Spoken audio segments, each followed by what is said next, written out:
Hello and welcome, stripping the dish. That's not gonna work. Nope. Part two, take two. It's always when I'm under the least amount of pressure that's gonna make the most mistakes. Okay, take two.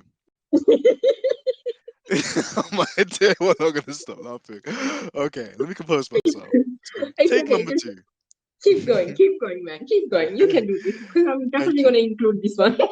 Oh no, you can't do that. My secret, my run of flawless intros will be ruined. You can't expose me like this. Okay, all right. Three, two, one, and hello and welcome to Georgie Stripping the Dipping. Hello there, our Stripping the Dipping Nation. This is your usual co-host, AMG DENZ, aka Denzel Clarkson. And I can't lie, like today, I haven't really come prepared with any crazy analogies or similes or metaphors because listen, I've got the boss lady on the other side of the conversation today, founder of Stripping the Dipping, the legend, the boss, the manager, literally the manager. That is obviously Georgina Donna. How are you doing today, Georgina? Oh, wait, I'm still cleaning my red carpet though. Oh gosh, I'm sure we could find somebody to do that whilst you're here. So, do you prefer caviar or champagne or both? What do you want? Oh, well, to be honest, I've tried champagne on one or two occasions, but I've never tried caviar. I'm not quite as push to that level yet, but perhaps one day we'll get to that stage where we can Yeah, have well, honey, caviar. I hope that we both can get into that level. Of course, it would be nice, just see us chilling at the side of the Monaco Grand Prix, just with our two cups and that, just enjoying the scenes. Probably Leclerc crashing at Monaco too, as he does, but we won't get into that. But yeah, Throwing Georgina. Red Bull cans into the dustbin. Oh yeah, of course, of course. Unless you're Latifi because he's clearly sponsored by them. But we move. But Georgina, like, how have you been? And what was your thoughts on the most recent Emilia Romagna Italian Imola Grand Prix? Well, good question. I actually did an episode with F1 Diplomat while you were running the Dreamland, actually. Um, Lewis knows that I've escaped the podcast room, as for the yeah. tweet that we sent out a while ago. So just like he mentioned, this track is very classic. It's very old, Hmm. and the cars are very new and very bigger. So there might have been issues with the track, but the results, to be fair, I think Max actually drove very well. I can't believe I'm saying it. So, I know, right? Parallel right? universe. Oh God, that happened to the universe. So yeah, during the sprint, even during the weekend, the race, he did very well. I think what happened with Charles was he was too greedy. In Mm, short, mm, yep. he was pushing maybe too hard, and he made the mistake. And to be honest, I didn't watch the end of the races because it was bloody boring, to be honest, Yeah. actually. Yeah. So I skipped the whole damn thing and I was just checking it on Twitter because, if you're on Twitter, you're informed. Of course. There's no So, shortage of this energy, gossip, toxicity on Twitter, of course. But no, yeah, keep them coming, honey. It's like yeah, the open bar. definitely. But just don't send them our way, of course, because we're too legendary for that. But yeah, just like I totally kind of agree with you on that as well. Like what should have been probably a really cool race weekend turned out to be just a bit of just like a blowout, to be fair, because yeah, just Yeah. like we had, it's like the rain gods couldn't make their minds up coming into the race weekend because the practice session on Friday was pretty much almost written off at one stage for the F2 and F3 guys, and then finally managed to get some kind of practice running in on Friday.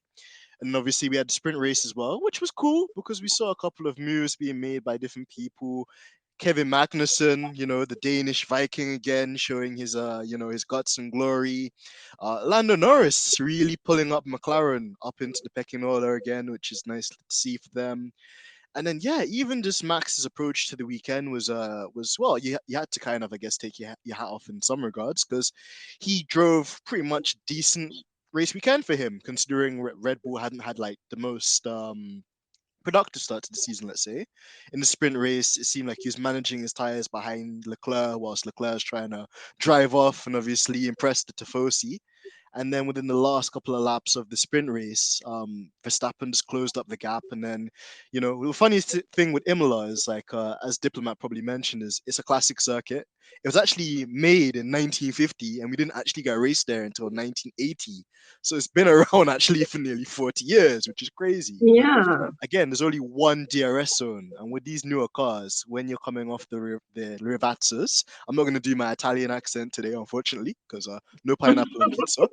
But when you're trying to basically come off of those two final corners onto the final pitch straight, it's so important you get a good exit. And the Red Bull just seemed really planted this weekend. So it wasn't even just Max that performed quite well, but even Perez just provided pretty much the obstacle to trade to Leclerc when It was overall a Red Bull week, I guess. Yeah.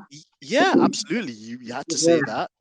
And then But also Denzel, mhm, what was shocking for me was not the race results. Actually, that's just a race. That is racing. That's what sure. you're supposed to expect. Okay, you need to accept that Mhm. because sometimes you get it right, sometimes you don't, and you need to work through and get it right then. But the smaller mistakes are the worst because even if you build a bigger ship, if you have a tiny hole, It then was you know still the sick. result, right?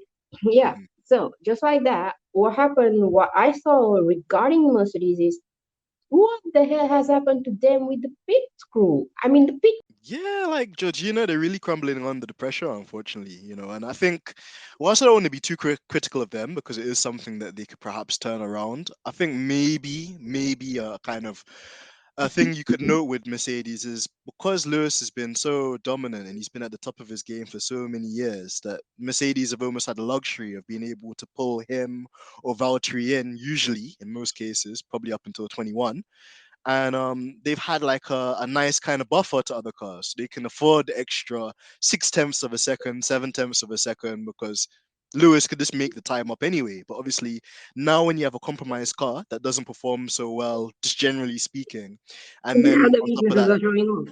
exactly. And then the strategy as well, I think, would probably be pulled into question as well. Because Georgina, I didn't know what you thought of it. I was screaming at my TV when I was seeing that the track was drying up. And then Bono said to Lewis, mate, do you think it's time for dries? And obviously, Lewis might have said, well, no, because he's obviously being cautious and thinking about the long game. But Yeah, Bono had seen that Ricardo had probably pitted.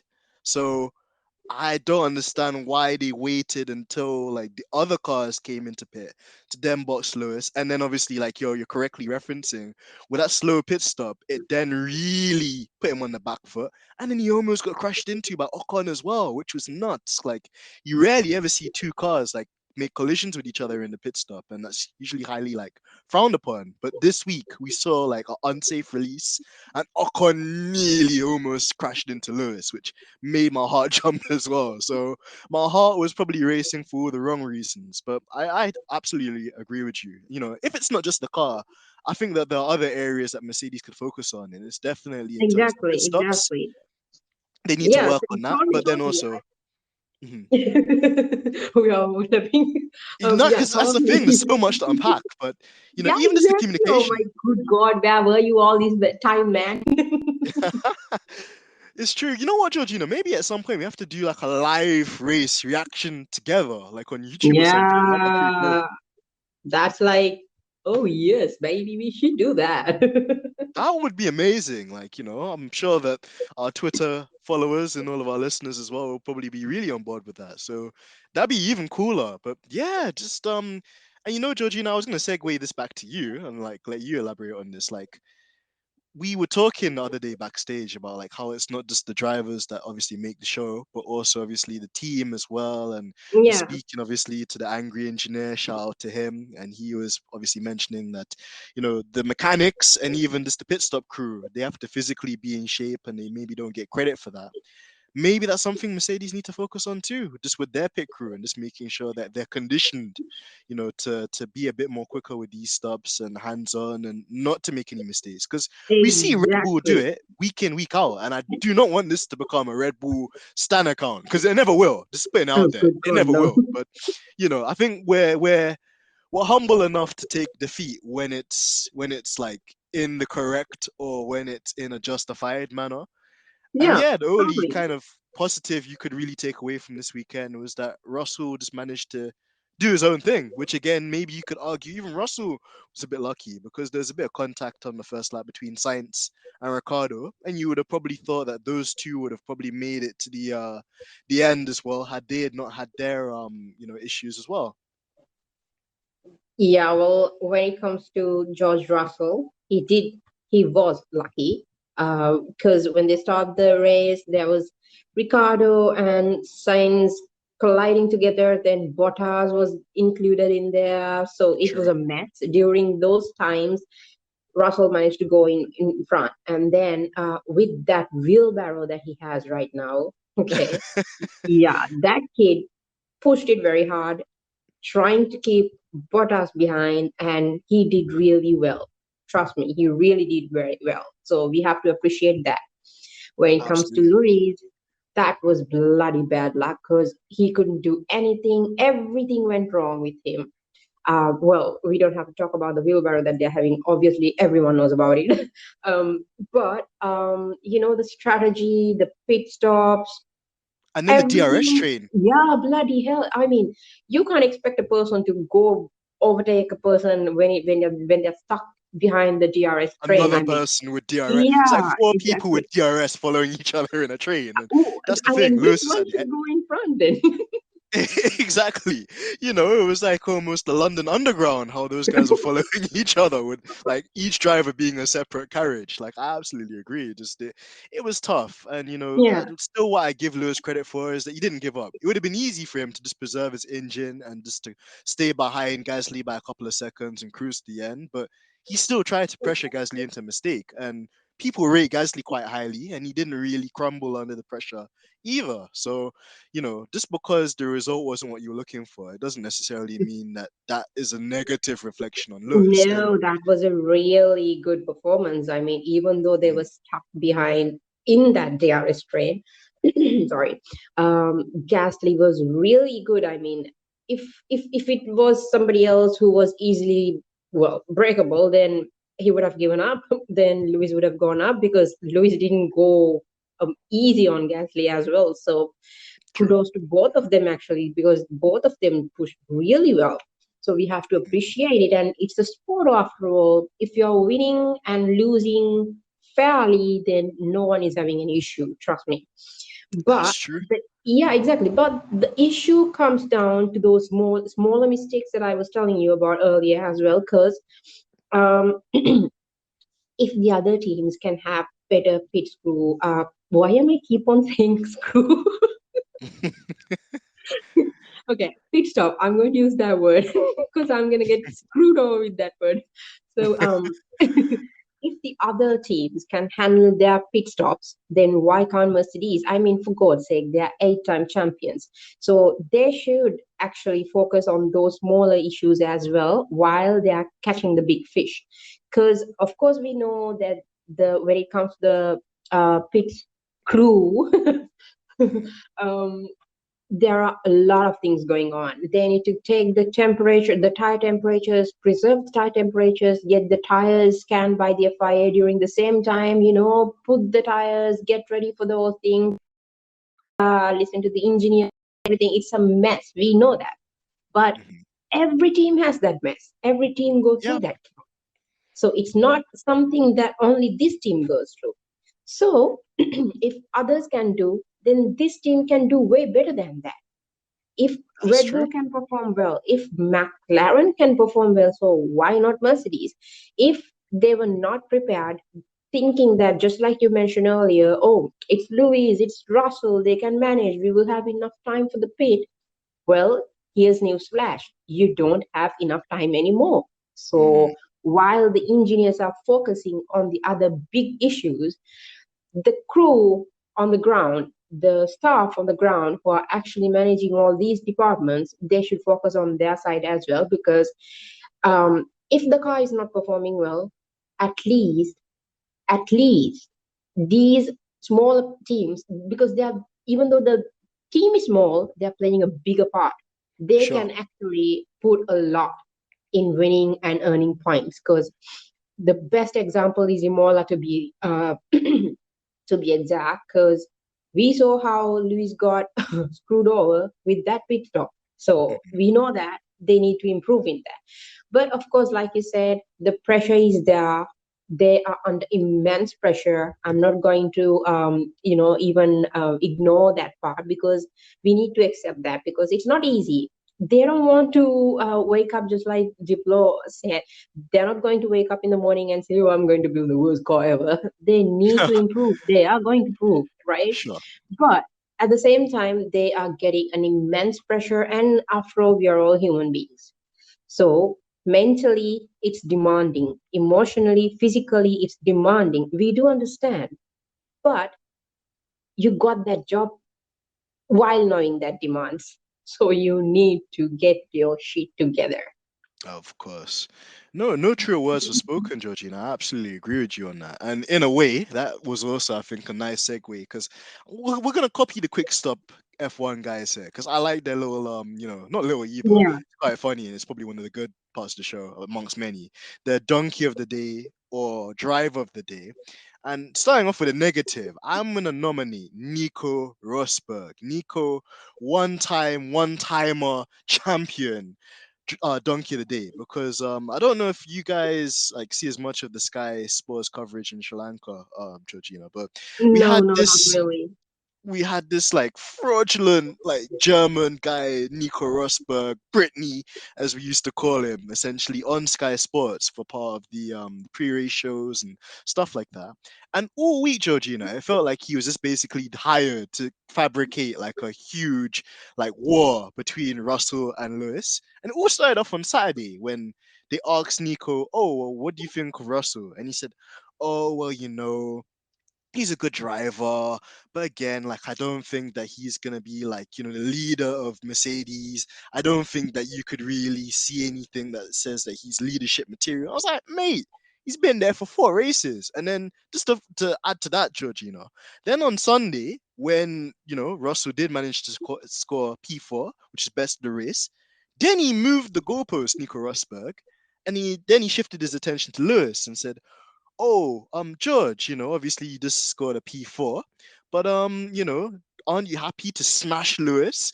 I was like, dude, why are you trying to fabricate a narrative between George and Lewis? And why are you trying to like basically make out that Lewis is finished when he's anything but?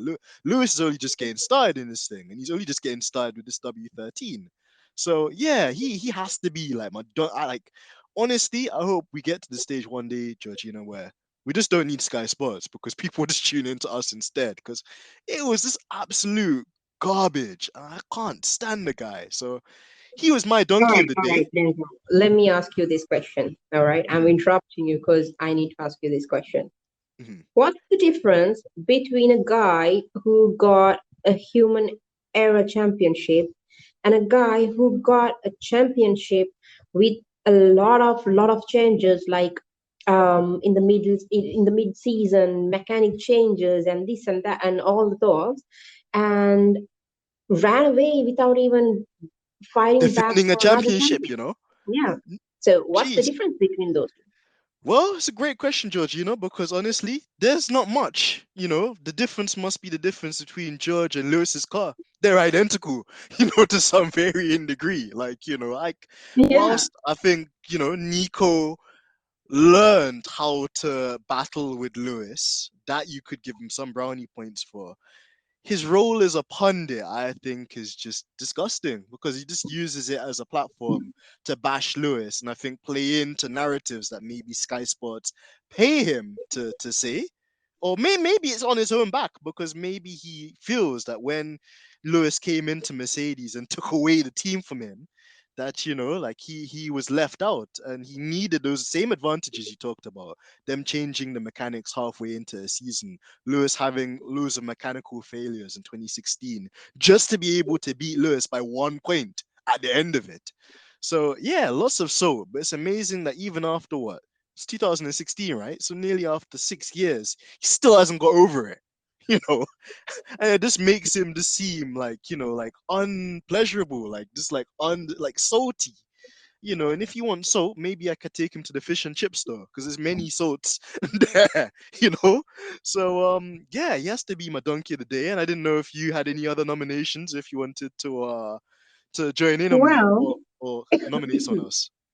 when it comes to Max Verstappen and Nico Rosberg, I think Max is way better than Nico because at least that guy is trying to defend his human error championship without True. running away, okay, without saying in a surprise event during the interview, without even talking with the TP, saying, "Hello, people, I'm going to retire. Bye bye, suckers." So, Verstappen is way better than Nico. But these guys who's been on the topic these days after Imola, Verstappen's dad. How do you pronounce his name? Jose? Who's? No, just Joss. Oh, John. Okay. I'm so sorry for that. That's uh, fine. Jaws and Marco and Nico and who was this IndyCar? The guy I can't remember his name. Oh, Grosjean, Grosjean, right? that Yeah, baguette, Grosjean. that Oh crispy shit, baguette. my brain is my brain. So yeah, Grosjean. All these guys. Oh my God, they're having their own careers, their own teams, and their own life. So why are they bloody obsessed with Louise? I It's don't because he's get the the GOAT. reason. He's the GOAT. That's why. And it's they want to kick. You see how like low these people are, Georgina. They're trying to kick a man whilst he's down. They're not trying to fight Lewis toe to toe, like face to face in the ring. They're trying to kick a man whilst he's down on the ground because it's easy for them to do that because they haven't gone through the obstacles and challenges that Lewis faced in his life, the adversity Lewis faced in his life. The obstacles, the trauma Lewis has experienced at parts of his life, through to the hands of people like this. So it doesn't surprise me at all, Georgina. It really doesn't. But you know what? Like, we're a positive podcast here. So I wanted to get into like our drive of the day, and I think obviously the obvious one would be George because he performed really well. Obviously, he stayed out of trouble on the first lap. Yeah. He got the most out of the car.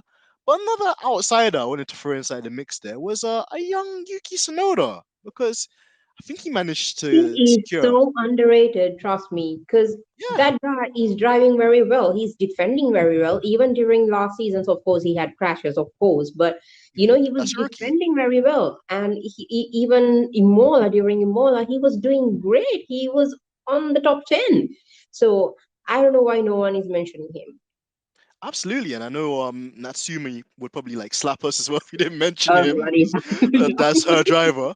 But no, like I absolutely agree with you. And he's shown maturity and development as well because last year he had a really bad crash in Imola where he nearly wiped off the entire rear end of the car. But then this year, I don't recall him like having a crash or a spin in any of the practice sessions. He just kept his head down. He was composed. And then we also have to bear in mind as well, Georgie, that like Imola or the Imola Grand Prix is essentially AlphaTauri's local kind of home race. The factory is only a couple of miles away from the circuit, so for them to like get that result there as well, whilst they've had reliability issues or Gasly had like I think like a sickness in Jeddah, he's done extremely well. So I'm super proud of Yuki too. But with that in mind, Georgie, because we've got a very packed episode today, Yeah, let's but break it okay. down for our Okay, wait. listeners. I need to ask you a question. Go This for is it. also going back to all these issues that these people were trying to bring up using media. Mhm. First of all, media is trying to create dramas because without dramas, they don't have any income properly. The ratings, the viewers, the clickbaits, nothing. So they need drama. So without Louis, they don't get drama. So they're asking these questions purposely. But if you were the racer and if you would have won all these races during the weekends and your dad was giving an interview, if a person comes and asks you about things, then you won't be talking about Lewis Hamilton or somebody else. Your dad will be talking about you and how proud he is about you, you know? So these Exactly. people who are bringing up Lewis's name, media know me, even for the media personnel, they know whom to ask these questions. I mean, when it comes to Nico and all these, most of these F1 pundits, they're actually not real journalists, to be honest. They don't know True. what to ask. They're just going through these trends and, clickbait stories and stuff. But if it's a proper journalist, they know what sort of questions to ask, and these journalists know which pot to stir. So, and these people are actually, they are very obsessed with Louis than their own life, their own son, their own career. So that's the way that things are going. That's how they are going to live up their life. So that's actually a very miserable way to live. So Yeah, uh well, Georgina, like Lewis lives in their head rent free. Like Lewis probably doesn't even need a house because he could just live inside these people's so brains many houses, non-stop. man. Like this is the thing, like it's actually embarrassing for them the way that they're carrying on, and they're trying to basically stigmatize Lewis. They're trying to play Yeah. down his career and achievements.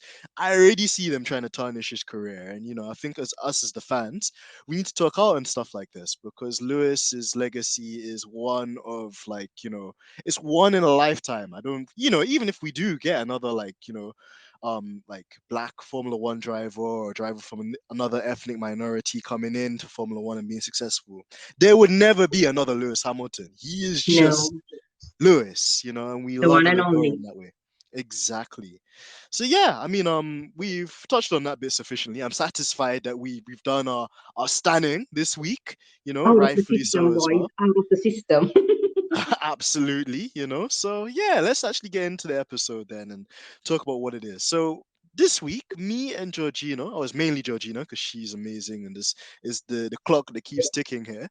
She was like, Uh-huh. then how about we do like a 25 questions? So what it is, it's like not a game, but it's like us basically taking in turns to ask each other 25 random questions that none of us have like seen or prepped each other on before. And obviously, our reactions are just going to be live to the questions, and we've got to try and answer the questions. Now, for some of the questions I'm going to ask Georgina, because again, she hasn't seen them, some of them are going to involve drivers. And what I want the listeners to understand is if she picks a driver for a particular answer, she can no longer pick that driver again for the rest of the questions that I have lined up in this series, the 25 questions I have for her. So she has to be very strategic about who she picks. Because if she picks Lewis on like question one, she can't pick Lewis for the other 24 questions. And that's how I've gone about this week's episode, just to spice it up, of course. And I'm sure that, she's probably That's got very some tricky. Because I'll of be like course. keeping Louise without naming it, waiting for a good question, and then you'll be ended up with questions that I never named you. Exactly. And you never know what question's coming up next as well. So of course, like, yeah, it'll be like, ooh, should I use him now or not? So yeah. But without further ado, Georgie, because I've done the talking, I'll let you ask me the first question then. Okay. Pineapple on pizza, because we've been talking about Imola. Of course, my questions are going to be bloody nonsense, but hey. We love it. So, pineapple on pizza. Right. Not to give the diplomatic answer, or not to be F1 diplomat. um, by choice, no. Like I would not like voluntarily put pineapple on pizza. But at the same time, I'm not one of these people that say, "Ew, it's disgusting. Hell no, I'm not putting like." I don't actually think it's that bad, and I could see the art of having sweet with savory. What I do want to caveat this by saying, Georgina, is, and I'll probably send you the thing as well, or we'll probably tweet it after the episode goes live. Daniel Ricciardo on Drive to Survive is eating an avocado pizza. I was just like, no, no, you cannot Oh, put hell avocado no. on pizza. That's just an abomination. So Yeah. maybe to pineapple on pizza, no to avocado and Ricardo on pizza. That's my response to that one. But how about you? Like, and that doesn't count as a question. What would you do with pineapple on pizza? Okay, so I would rather have pineapple on pizza because I love pineapple. I mean, why not? It's very Ooh. tasty. It gives a very sweet flavor. Imagine you have this, like Vincenzo said, a cheese bread. Shout out to Vincenzo as well. Bro, he was so offended like when we asked that question. I thought he was gonna like quit or like leave the call straight away because he sounded so kind of internally disgusted. But we had to ask him the question, so I'm glad that we did. And there's love in his heart for us still. So yeah, that's a good Yeah, question.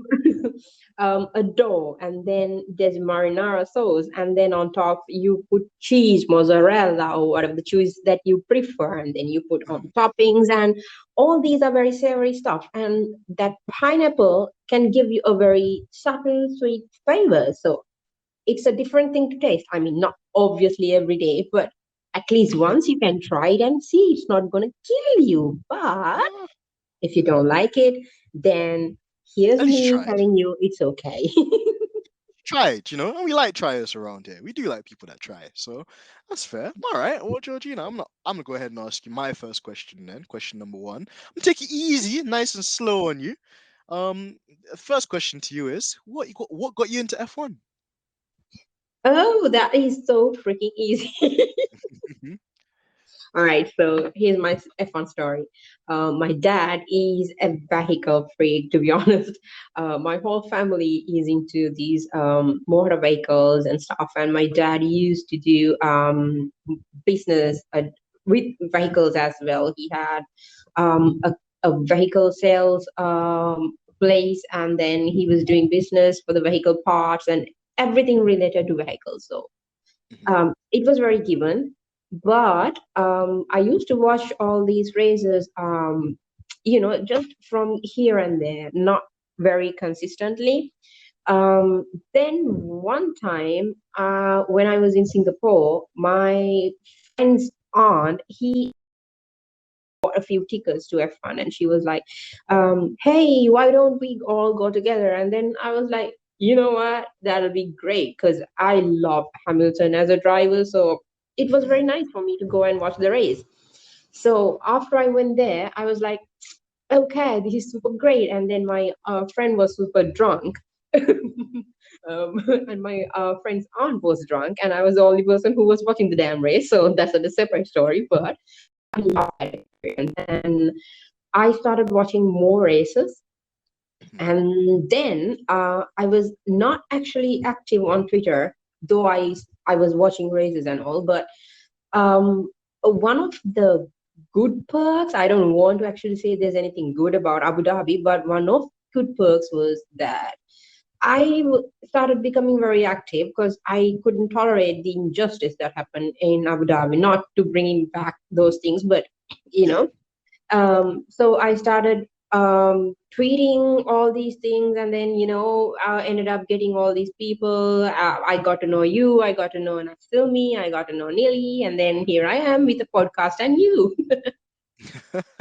Well, it's a legendary story, and it's amazing just how even like sports, because we do believe F1 is a sport and not just entertainment, as people like to sell us. But yeah, it can literally create huge communities, and shout out to everybody. Jonathan tunes into the podcast and gives us great reviews all the time and feedback.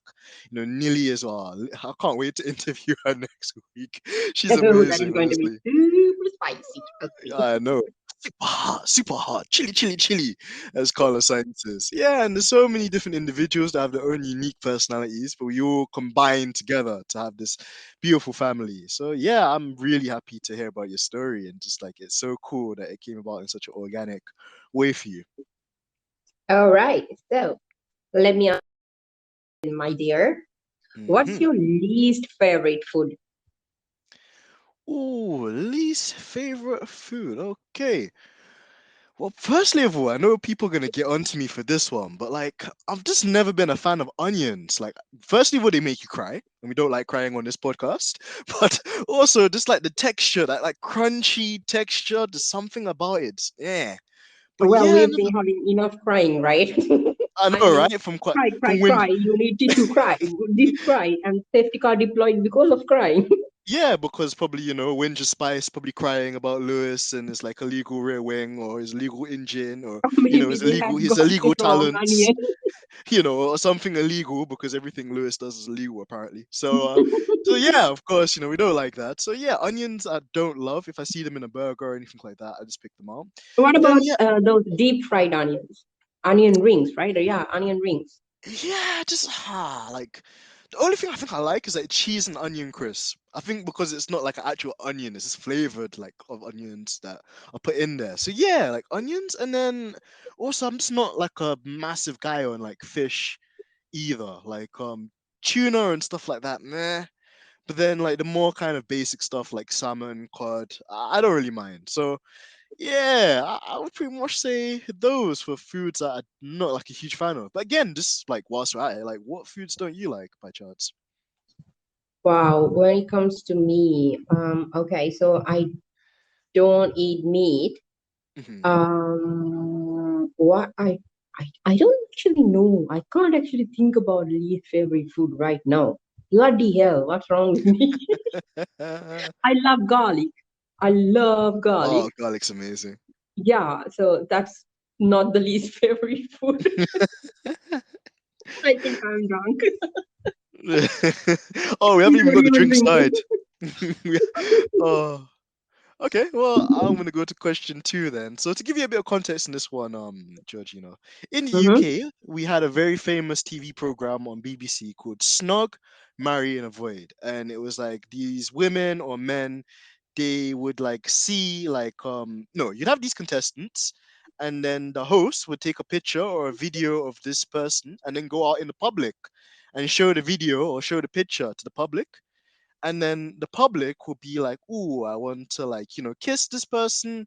I want to like marry this person. I just want to avoid this person." And the premise of the show was is that if like the person said like marry or like kiss, then that member of public would then like arrange a date with like the contestant, and then they would follow the kind of relationship from there. So that was Snug Marry and Avoid. But I have a remix called Taxi Date and Avoid. So, Georgina, you wake up in the morning and you have to jump in a taxi because you're going to go on a date.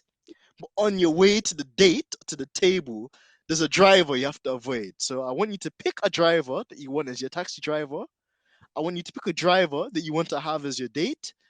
I want you to pick a driver that you just want to absolutely avoid at all costs. And as I said earlier with the rules, once you pick this driver, they're locked in. You can't select or use them again for any other answers for the other 24 or 3 I have remaining. I think I'm already joking. You're thinking of who you're going to avoid. All right. For the taxi. When you said taxi, I was actually thinking about people who don't crash during a So, not Latifi then. not definitely not Latifi. Okay. Taxi. It's going to be Oscar Piastri. Ooh. Actually, no, Mm. Georgina. No, you can't pick him. One, because I have another question about him, and two, technically he's not on the grid at the moment. So Well, the I'm not unfortunate one. Okay, bloody hell. All right. so you can't use him. This is impossible. Okay, who's the guy with the less capacity of crashes, less damages? Okay, I'll Well, pick. I was gonna say the smooth operator, but yeah, he didn't do me justice. Hit him a lot, so I don't know if you want to pick him for that one. Yeah, no. All right. Oh, wait. I choose for the taxi is Checo. Smart, Yeah. All smart. right. Mm-hmm. Okay, all right. And Got the Checo driver inside there. that I want to avoid at all cost is Latifi. Okay, Latifi for avoid. Okay, makes Honey, sense. I don't need any crashes on my way to a date, for God's sake. Okay, so Latifi's out of the picture. And the driver you want to date. And bear in mind, you pick this driver, you cannot use them for the rest Yeah, of the I show. know why you're saying that. I know why you're saying that. You know that I would pick Louis, but Uh, I can't pick Louis because yeah. I don't know which one is going to be next. Well, Bloody maybe you hell. can, but you just can't use them again for the rest of the show. And that's just the beauty of how I put these questions. Evil Okay, laugh. talking myself to death, I will pick Louis. Okay, so she has picked Lewis Hamilton as her date. She cannot refer to Lewis, use Lewis at any other point in this episode. So Bye is bye, that if I? Louis. See you tomorrow. Aww. But that would be an amazing date, though. Imagine going on a date with Lewis Hamilton. Literally, actually, let me know because this is a very family-friendly show, and yeah, You know I've what I seen. will be asking? Even if it was a date, you know what I will be asking? What would you ask him? Mr. Hamilton, will you be interested in joining our podcast? Yes, Georgina. I love the shameless plugging. Do it. And the thing is, well, you can't say no, can you? If you're on a date with him and he's there sitting across from the table from you and you ask him to be a part of the podcast, what's he gonna say? No. He could never say that, not to your face. So, yeah, I think you got him right where we need him. That's perfect. All right, Georgina. Well, that's question 2. So I've written them down. So just in case you try and be sneaky, you can't use them again. But yeah, okay, I'll hand it back to you. Cheeky, cheeky, cheeky. All right. Question number 3, Mr. Man. If Mhm. you get a chance to create a secret society, what would you name it as, and what kind of society would it be? Hmm. Ta-da! That's a deep question because I can't even lie. Like, I feel like I'm quite introverted individual anyway, and I wouldn't say secretive, but I'm just Wait, wait, quiet wait. and like Who is introvert?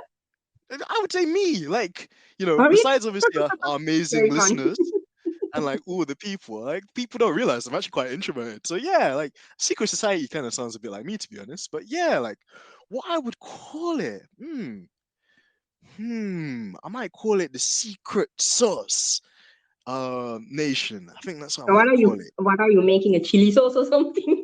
Nah, like, I'm moving like KFC. You know what the KFC recipe, like the 5 spices or however many spices they make the shit out of these days. They don't know like what is actually in the thing. So yeah, I'm gonna not KFC and say the secret sauce society. And it's like a triple S as well. So that's cool. And then what would the society be about? You're the Hmm, worst guy to come up with abbreviations. I know, SOD, for right? God's sake. Listen, that was a bad day, okay? I'm allowed to have those. But Join us no. with STD. Oh my God, it's not transmission sexual disease. Listen, kids, make sure you go and get tested. That's what I have to say. Be Yeah, safe. When you're doing something, be safe, kids. be Remember safe. that. Always wear your helmet. but And yeah, make sure the helmet is not not broken. There's no holes. there's no cracks or rips in the helmet. Oh gosh, right. Yeah, what the society would be about? Man, it'd just be dope. It'd just be a universe of cool people like you, Neely, and the entire universe of awesome people in Team LH, just doing cool Team LH stuff. You'd have like cool artists that do art stuff. You'd have cool podcasters and presenters like you doing like presenting and podcast stuff. You just have weird people like me that somehow managed to just make a living just being me, you know? And then yeah, just like I think it'd just be just like it literally just be the whole of Team LH. So yeah, that would be my secret society. Ooh, okay. You hit me with your question. Okay, awesome. This one here is a banger. I was on the train. I was like, oh gosh, she's gonna be thinking about this one for 5 million years. So here's my question for you. So, would you rather, Georgie, listen to Helmut Marko speak to you every single morning, Or or rather kill myself? or have to do a shoey and drink out of Ricardo's shoe champagne from a race winning boot that he's just worn for 60 laps. Okay, honey, I'll go with Marco. I can listen to the old man, but not the shoe useless champagne. Wow! I thought you were gonna pick the shoey. I thought you were gonna pick the shoey. Oh man, are you sure? Helmet Marker, the grumpy guy that just like he's Mhm. I can just handle like grumpy. I can't handle stinky shoes. with toe jams and stuff inside. You won't be putting the toe jams on your pizza, I imagine, right? Jesus Christ.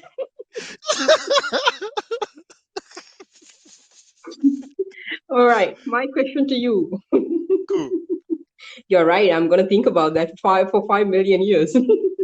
Honestly, I thought you were gonna be like scarred for life after I asked you that question. All right, the question. Here we go. In one sentence, how would you sum up F1 Twitter? Mm.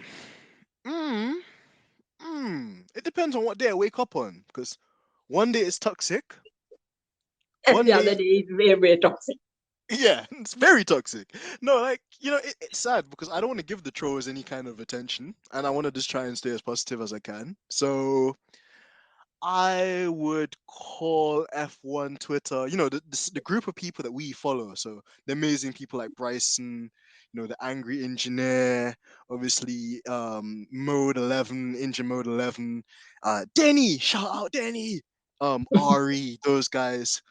I would say insightful. Like, whenever you speak to those guys or you have interactions with them, like, it always feels that you leave with more than you came with, which I think is just the lovely side, the side that should get more attention and more props within F1 Twitter space. I'm gonna say, yeah, insightful. But how about you? What would you pick as your one word to describe F1 Twitter?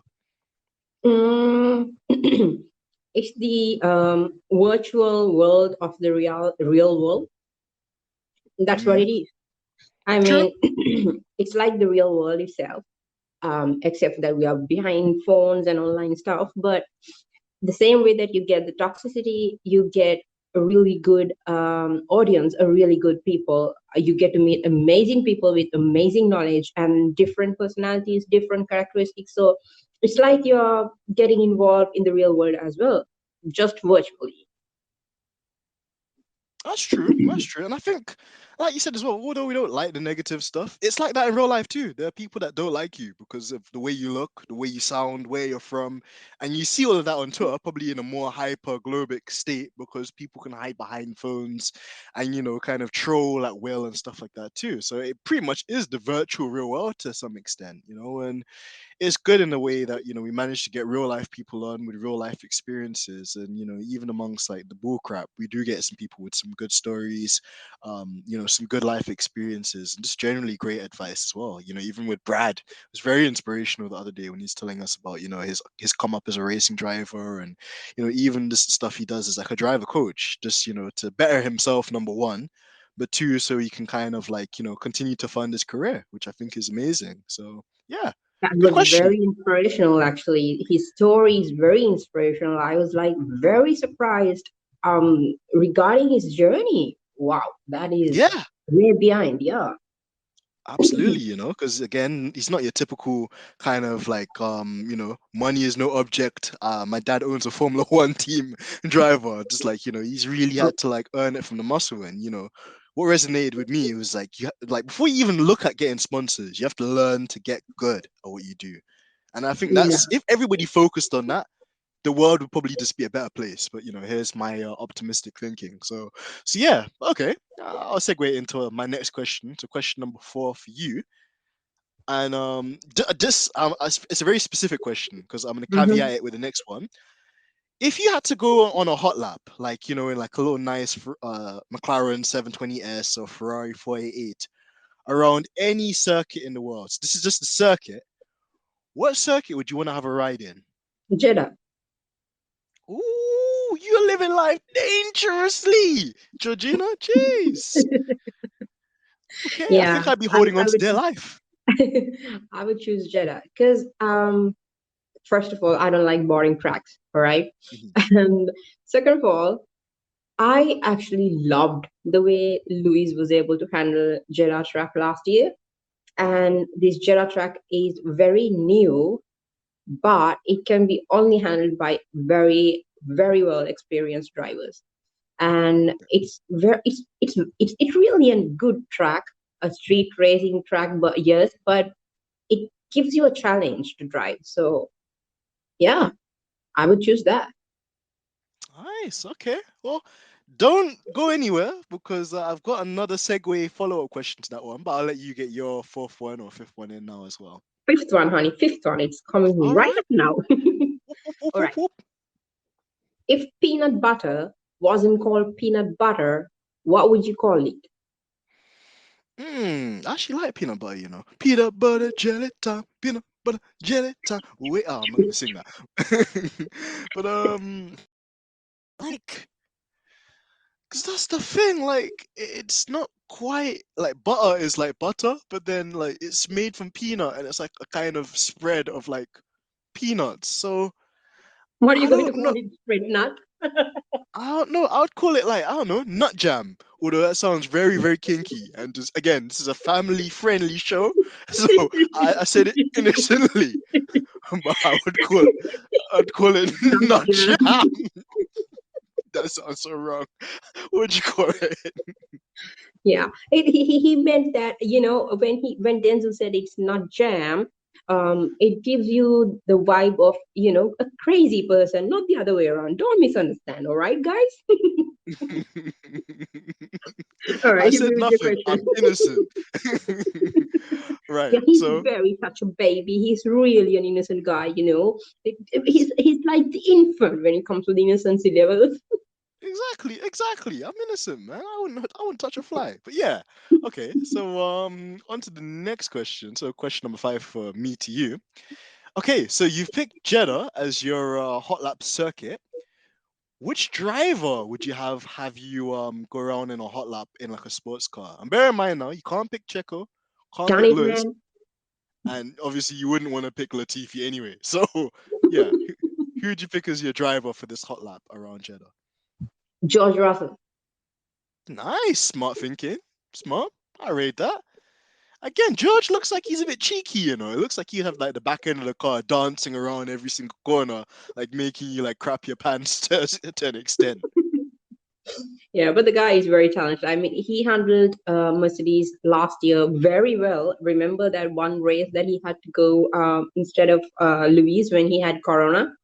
Yeah, So yeah. that's there. And the way that he's performing with this car also, it's remarkable. I mean, when it comes to Charles, not to undermine him, but he's really good. He is really good with the talent and everything. But he has a good car as well. But George is fighting on top with a wheelbarrow. So the guy is True, talented.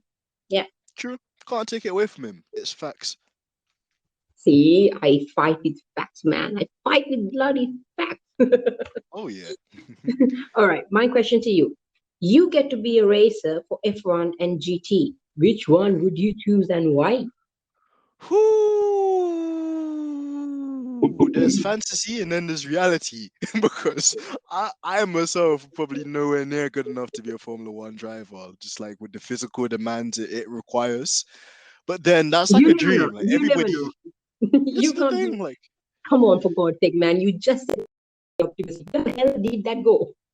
I know. All right, well, let's go to positive energy then. Like in fantasy, I would definitely say Formula One because how cool would it be to say that I drove Lewis Hamilton's car, I drove Michael Schumacher's car, I drove like a legendary Formula One car. That'd be crazy. But then having said that, I like GT3 cars too because even for sim racing, like noobs like me, like essentially with the GT3 cars, they essentially are just like normal road cars that have been like adapted to be sports cars. So, let's say for example you love like an AMG GT3 car, you could buy something similar at the Mercedes dealership, and as long as you have that Lawrence Stroll money, you could just get like optioned out in whatever color you want, and you could have that car and drive it whenever you wanted. Whereas with a Formula One car, Jesus Christ, just to even get the thing started, you need like 11 mechanics. you need you need like the whole of Team LH there, like to will you on to like be brave enough. Like you probably need Toto there, just like with the angry German Austrian face, just there, like do with, not a, crash this with a car. crashing headphone. Exactly, with poor Bose headphones. Rest in peace, those Bose headphones. Shout out Bose though, give us a sponsor. But yeah, just like that's a great question. But I think fantasy, Formula One, real life, probably GT3 because I could probably drive one of those things decently well without spinning it. So yeah, but how about you? What would you pick? The guy just, the guy who's interviewing me right now, he said that I was cheeky and sneaky, but look at the way he answered that question. Huh? Hey, well, little kind of little Red Bull tactics underneath the table and that. All right, for me, I will choose GT because F1 cars, honey. No way. Yeah, they're scary. They're very scary. And just the way Yeah. even you look at these this year's cars and you see the way that like Carlos Sainz's head's bouncing up and down in the car, like he's listening to Metallica. Or Russell's even saying that he's suffering from spine-ish injuries, which is And chest quite issues, concerning. yeah. Yeah. So, like, I mean, you'd have if it was regarding the golden ages, it's just a physically demanding car. But nowadays, Mhm. it's very mentally demanding car. And trust me, I'm the clumsiest person ever. Me too. Me too. Like I probably like slap the front wing on the side of the pit lane entry, or a Exactly. poor mechanic will probably be running for his life that I don't run him over or something. All So right, hit yeah, me with okay, your question. cool. Number 6 for me. So Georgina, like there's a race at, let's say, okay, Abu Dhabi, final race of the season, championship decider, whatever. Lewis Hamilton wins the race, and I don't know, Yuki Tsunoda finishes second, and Pierre Gasly finishes third in a very crazy alternative universe that could so totally happen. Which celebrity would you pick to hand out the podium trophies? Um, Rather than a celebrity, I would actually get a young kid from Oh, the underprivileged, sorry, on the privileged side, to hand over the trophy. Because rather than having a celebrity, I think that kid can have a hope and a dream to go beyond imagination with that chance. I like that one. That's so cute. And it's out of the boxes. I was expecting you to say, "Oh, I pick, I don't know, like Will Smith." Well, probably not now, but To slap somebody, is yeah. Verstappen Oh one? gosh, slap Max Verstappen or slap Christian Horner anytime he says something stupid, which is quite often. But yeah, but no, that was really that's really cute. And I agree with you. Like if a child had a moment to hand out the trophies, they would live like with that for the rest of their lives, and you would hope that that would inspire them to then go on and take school seriously, study hard, and one day maybe be one of the mechanics accepting one of the trophies too. So I like that answer. That's probably one of your best. You come up with amazing answers, but I think that was really, yeah. For all the kids listening out there, I hope you heard that. That was awesome. Okay, I'll let you go for number All 7. right, number 7. If you could invite three people to dinner, living or dead, right? So you can choose anybody. Who would you invite? Three people. Ooh, living and dead. Okay, I would pick Lewis Hamilton, of course. Mm-hmm. I would pick.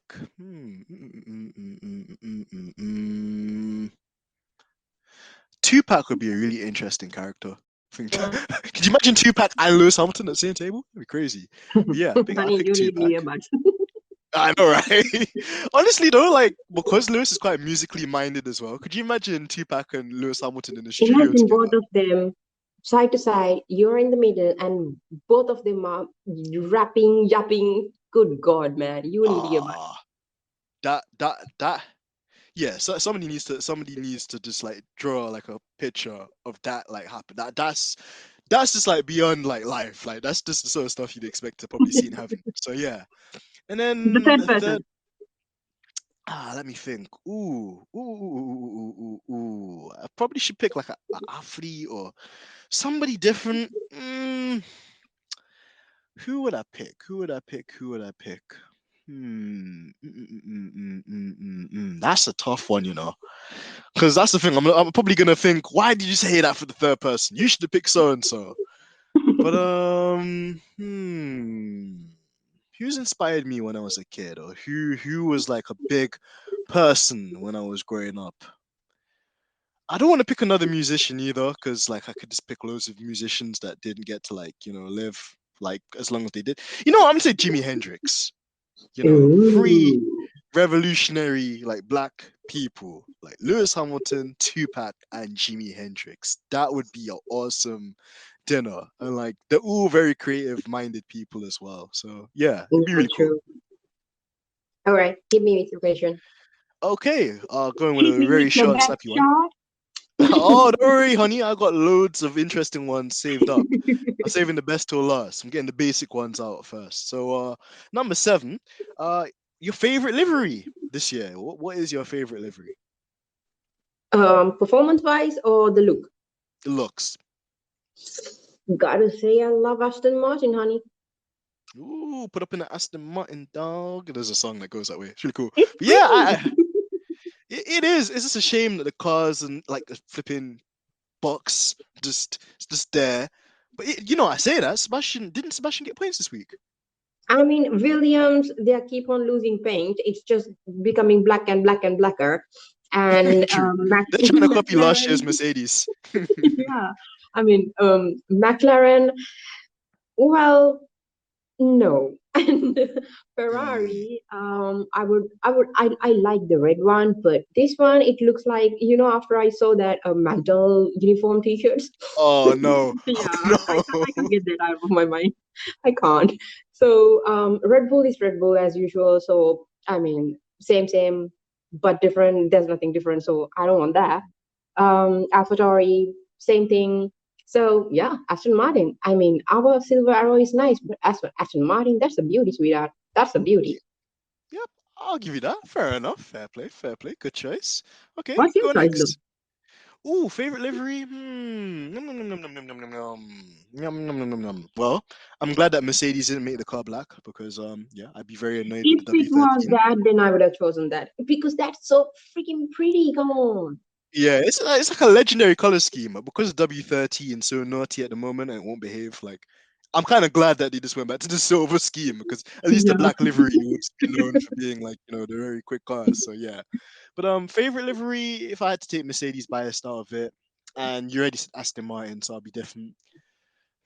All right. So Hmm. the eighth question is actually from a Twitter fan by Okay. Farino_10. Hey, All right. my guy Farino, my guy. Here's the question: fantasy car and driver pairing.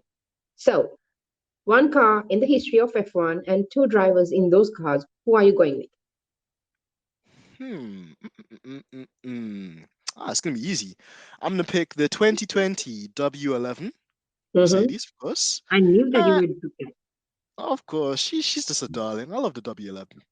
One day I have to go to the museum and take pictures of her and send it to you. I'll probably lie. I'd literally probably like stop everything I was doing just so I could video call you next to that car because this means so much to me. So yeah, probably the W11 in terms of like car, and then dream pairing.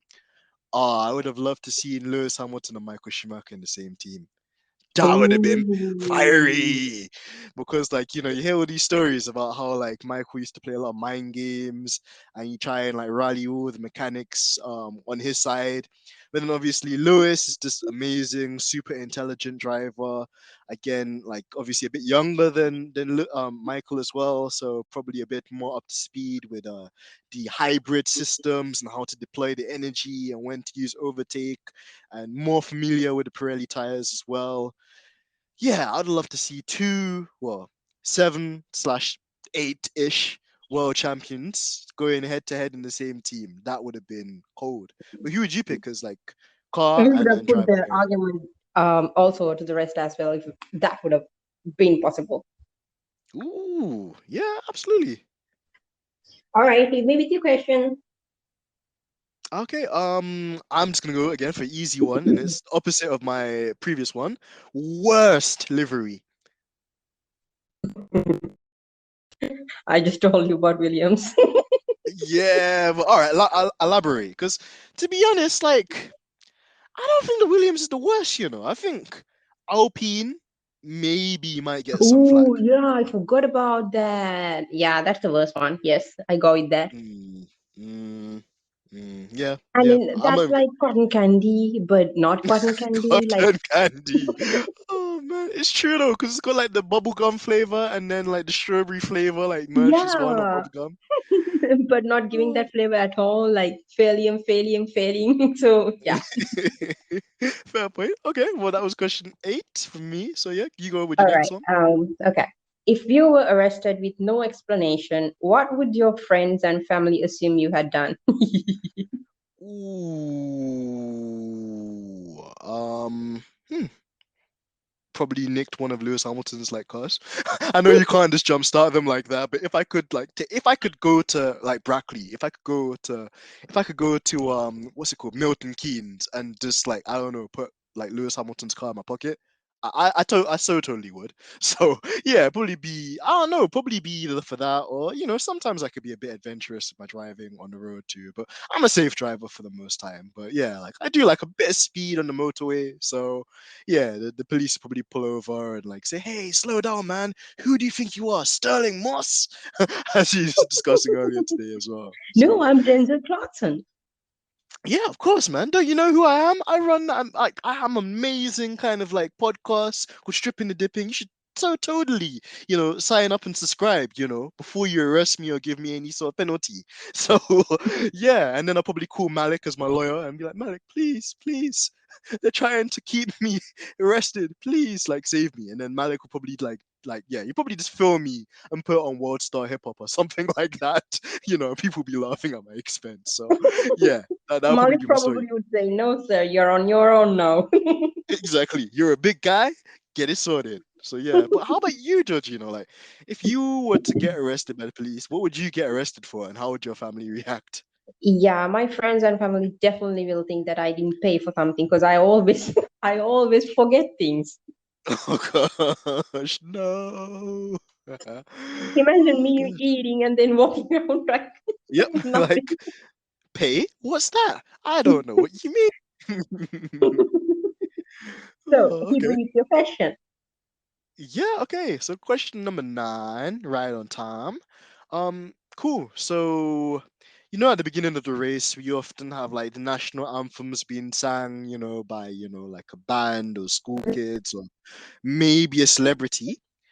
If there was one celebrity, or not celebrity, singer or band that had to perform every single national anthem of every single race we attended, which group, band, or artist would you have perform the national anthem? Adele. Ooh.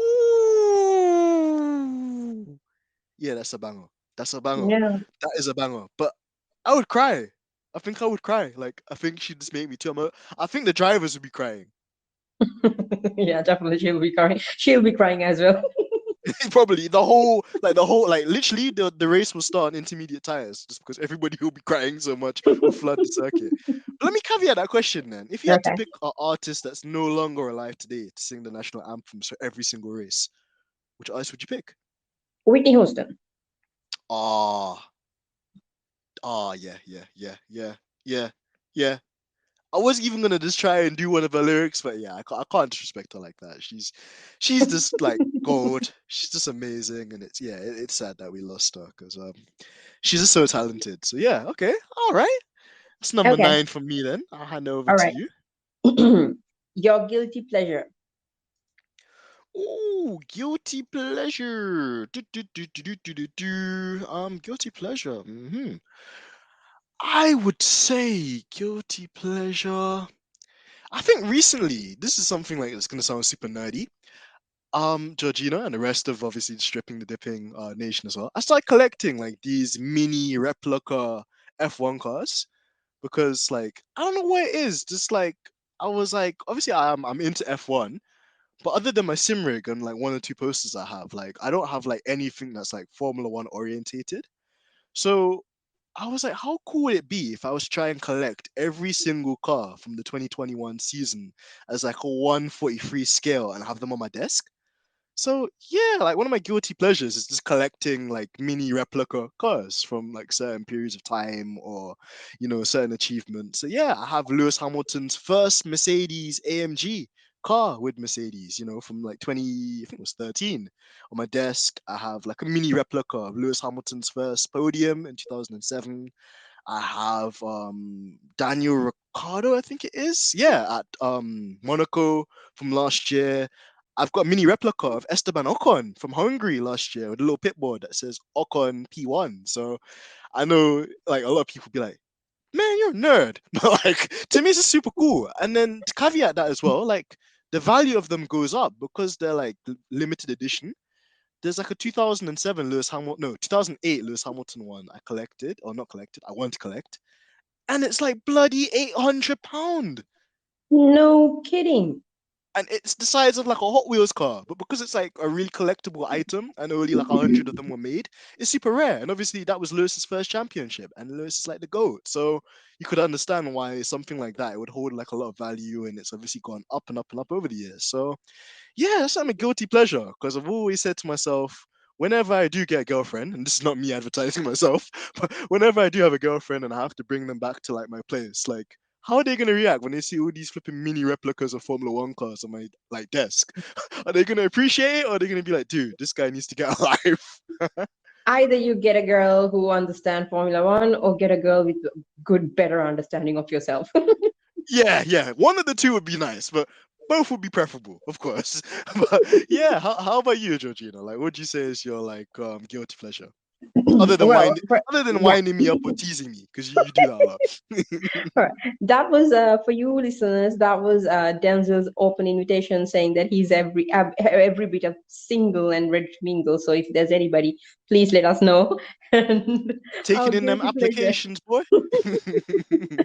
my guilty pleasure. Actually, this is okay. Um, automatically, I don't like to eat very heavy stuff, like stuff that makes you fat. A lot of cheese in it, a lot of oil in it, and stuff. But once in a while, I do eat. To Me screw with too. the to screw with the stuff. If the food comes popping in front of me, then I will bloody hell within a second I will eat.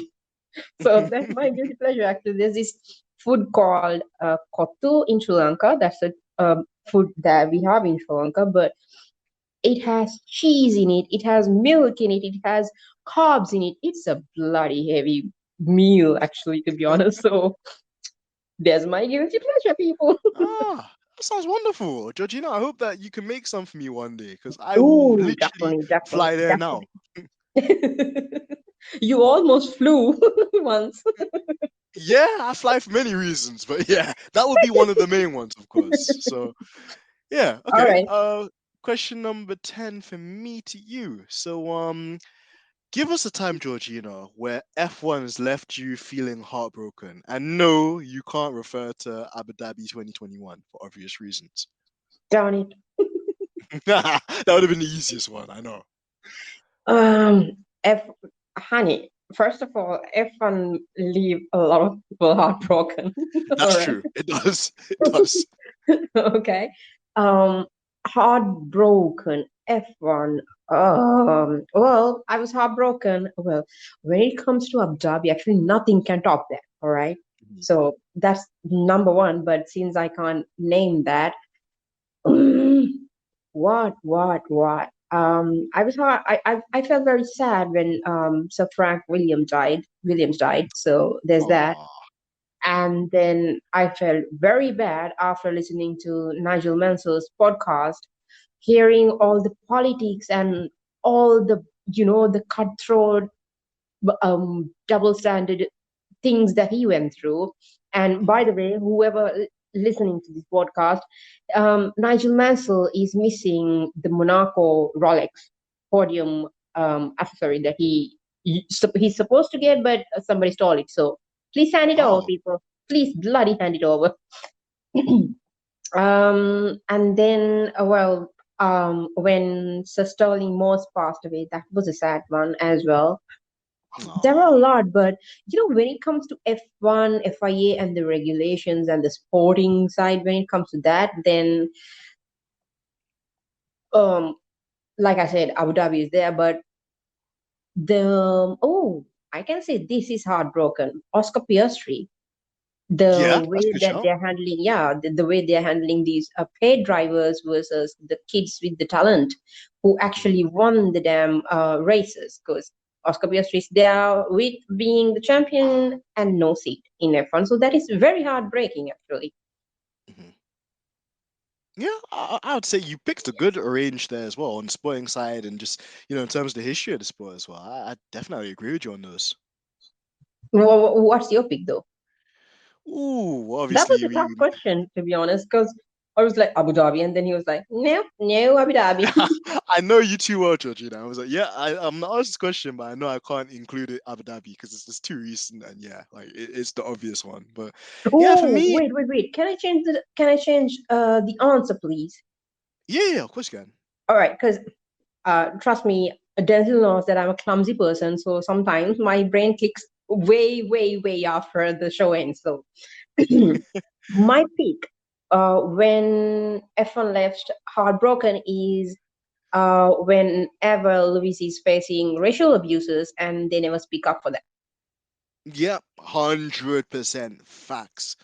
That is just heartbreaking, just on a different level because it's like you don't choose your skin color. That's the way you are born into the world just naturally, and for people to And take that it's as a card, pretty. that's the thing as well. Like he's a very handsome guy, and yeah, it just goes to show that people are just jealous and bitter, and like yeah, they just don't have what Lewis has. They don't have the sauce, but yeah, like it is disheartening because as much as Lewis tries to do the positive love and light thing, and he's like, "Yeah, don't worry, guys, it doesn't affect me. I just get on with it. Yeah, like I don't think about it when I'm winning." Like we all deep down, would be affected by stuff like that. And even if you have a tough skin at some stage, it does affect you. So yeah, that is definitely heartbreaking. Good shout out there too. And then you asked me like what my heartbreaking moment was. Agree with all the ones you suggested so far, and probably just to be a bit different. One I picked was when Michael Schumacher announced his first retirement. It was 2006, so I was 11 years old, and I just remember Michael Oh, just like kitty little like boy. mini Dens, 11-year-old Dens, and like this Michael just being like, "Yeah, guys, it's been good, but I'm leaving." And like Michael was and is Ferrari. Like that was just like like I was studying like will I even watch Formula One afterwards? And obviously I guess what was kind of good is I think obviously Michael left in 2006, Lewis came along in 2007, but I never liked McLaren because obviously Michael Schumacher's biggest competitors for most of his years was McLaren, when he was Yeah. against Mika Hakkinen. So even though I love Lewis, I didn't love the team he was in, and I was very kind of skeptical of Ron Dennis, which we could have our own episode on Ron Dennis and maybe the good he's done for Formula One and McLaren, and maybe the bad he's done for McLaren and Formula One generally. But yeah, yeah, Lewis, not Lewis, sorry. Oh, I don't even want to think about Lewis retiring. I think I will need from you, Georgina, like a lifetime supply of Ben and Jerry's ice cream so I can eat my sorrows away when Lewis To retires. go Like through that. that pain, yes, I will need a Yeah. contract from them as well. Yeah, I think it's very well needed. So yeah, I'm gonna go with that. But anyway, I'll pass over to you for number 11. All right, so this is the question I was dying to ask you. Okay. Are you ready for this, man? Oh yeah, bring it on. Are you sure that you're ready for this, man?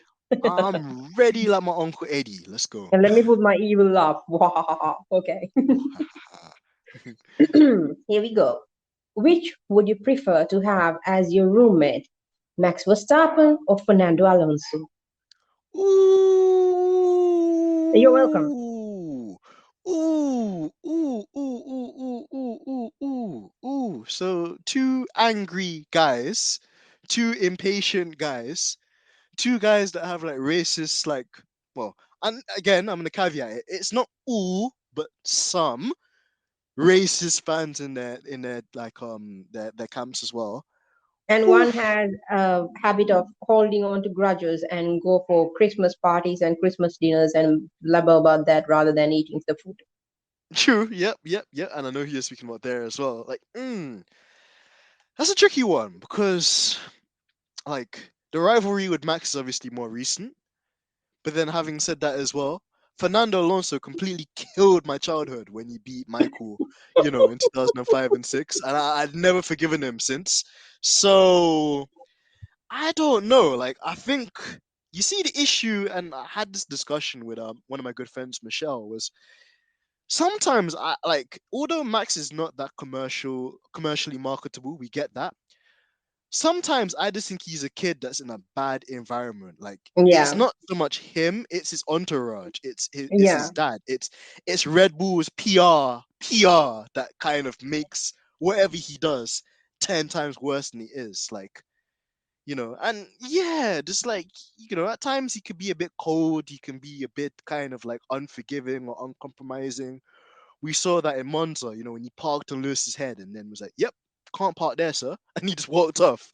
Like, we've seen that from him, but at the same time as well, I think he's still young. Obviously, he's still developing as a young man. And had like if Verstappen was in McLaren and grew up in the McLaren like family, or grew up in the Mercedes family, I think he'd be a completely different driver, and I think he'd be more likable. Yeah. So for that reason, I think I'd pick Max, my roommate. That, and probably also because he's quite known for sim racing. So I could just use it as an opportunity to just slap him up in the simulator and then brag about it online. Anytime I get any victory over him, I would plaster that shit on the internet. So yeah, I just pick Max because I think we're quite similar in age, and just, yeah, like, I think with Fernando Alonso, you'd have a lot of nostalgic things to dwell on, but then No, afterwards, that'd be it. you're actually justifying choosing Max because you just chose Max because you hate Fernando Alonso for ruining your childhood. Well, that's the thing as well. Like, I wouldn't say I hate Fernando, but it's just, yeah, that guy ruined my childhood. Like, when Fernando Alonso beat Michael Schumacher 2 times, I went from a boy to just like, yeah, just being dense. Yeah, just being dense.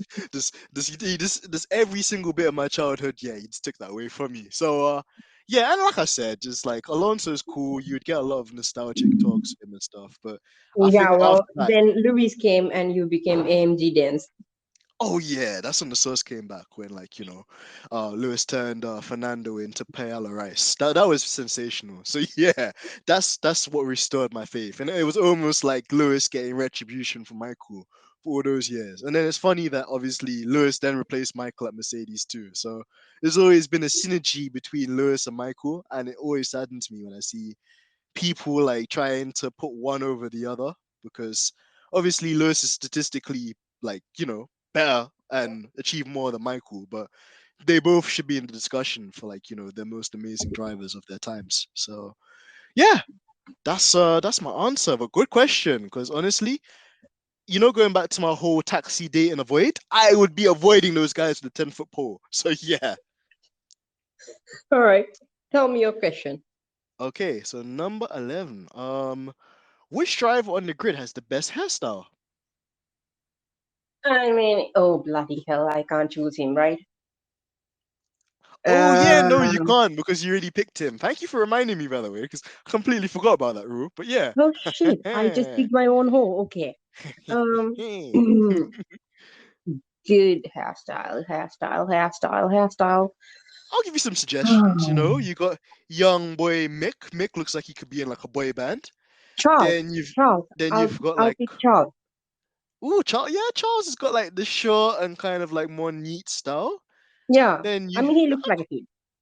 yeah, true, true. Oh, hold on, Georgina. I'm not done. Let me throw some guys in there so I could confuse you even more.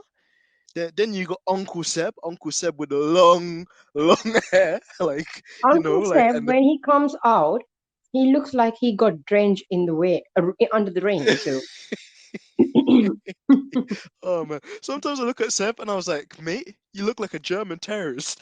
like he just looks like a like crazy engineer with his beard he's growing, and just, yeah, like, if Dan, like Engine Mode 11, said he was related to Sebastian Vettel with the cool beards and hair, like, I'd probably believe them. So yeah, like, okay, let me think of other drivers with cool hairstyles. Yeah, like they all kind of have conservative hair. Oh, I just came who? up with one. Albon with the red hair. Bloody hell. Albon with the red hair. Yeah, well, yeah, Nah, I can no, say that's a that's totally giving Red Bull vibes. yeah, that's true. That's true. Okay, fair enough. We'll go with Leclerc on that one. I'm gonna make a note of that too. Thank you for reminding me of my own rules, because I was moving like Michael Massey there. See, I I was don't almost not cheat. gonna apply I'm them. not from Red Bull. See, you understand me now. Of course. Okay. All right, I'll my hand it back to you. question. Okay, I have a couple of questions. Which one should I ask you first? Okay, let's go with the boring ones. What's the most boring sport for you? duh, duh, duh, duh, duh, duh, duh. Ooh, there's a few out there. There's a few. I want to say,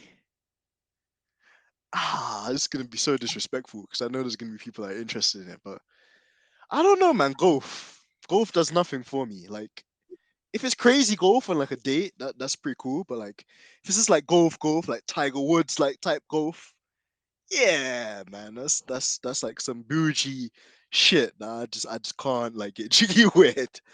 And I just want to think of one more that's a bit kind of just meh. Um, hmm. I want to say darts as well. You know when you throw like the arrows at the board, like darts, and the guy's like 180. Like, yeah, I just how is that even a sport? Like, yeah, That's a sport. yeah. The champions, like, I guess it is a sport because there's championships for it and stuff. Really? Yeah, Okay, that's news for me. yep, I mean, I know no, that there's darts, and normally you see at a bar, hanging on the exactly. door and stuff like that. But wow, all right, all right, okay. Darts it is. Give me your Yeah, question, Denzel okay, Clarkson. all right. Number 12. Pick a driver that you'd wish to see drive that you didn't get to see whilst they're at their peak. So it can't be obviously a current driver right now. Just like, I'll give you some examples. Actually, no, Senna. let me not give you an example. Yeah, that came to my head straight away. Is that what you're gonna stick with though? Yeah, I'm gonna stick with that. Oh, good answer. And I think great choice too, because again, he's just before my time as well. He literally passed away a year before I was born, which is just like so devastating and like stuff. But yeah, just like you hear like the stories about him just being like, like this awesome badass driver that had like the craziest car control and like obviously the rivalry that he had with Prost and just like he gave no quarters to anyone and even when Michael Schumacher came onto the scene, you tell Michael off. I was like, yo, this guy's a bad man. Like he's like a guy. He's like Denzel in American Gangster. Like he's just that guy. So yeah, yeah, good choice, Senna. Yeah, I'll take that. All right. My question to you is, oh, this is very easy actually. Your least favorite color? Ooh, least favorite color. Mm, I could either give you the controversial answer or I could give you a safe answer. Go with the controversial one. Man, how the whole team LH they're gonna flipping kill me. I was never such a big fan of purple. Oh, well, that can be, yeah. I mean, neither Uh, am I, so. Georgie, that's a huge thing. Like we can't just. That's like a bombshell. Like a Lewis Hamilton fan that doesn't like purple. I know. You Ooh, and me both, man. You and me both. ooh. So it's like that your least favorite color too? Yeah, I mean, well, yeah, actually, I have a lot of colors that I don't very much prefer. It's not like least favorite, but not my favorites as well. So, Mm, you mm. know, I like blue. It's like, the color that it's like the peacock blue, like a mix of green and then blue is there. So I like Ah, that okay, kind of color, like but yeah, turquoise, kind of like yeah. more into the bluish color and stuff. But Hmm. yeah, purple, beige, those are not actually my favorite colors. So sorry, Team LH. I'm really sorry. Yeah, I know they're gonna roast us, but hey, we like yellow, and yellow is Lewis's original color, so Yeah. cut us some slack, okay? So yeah, okay, cool.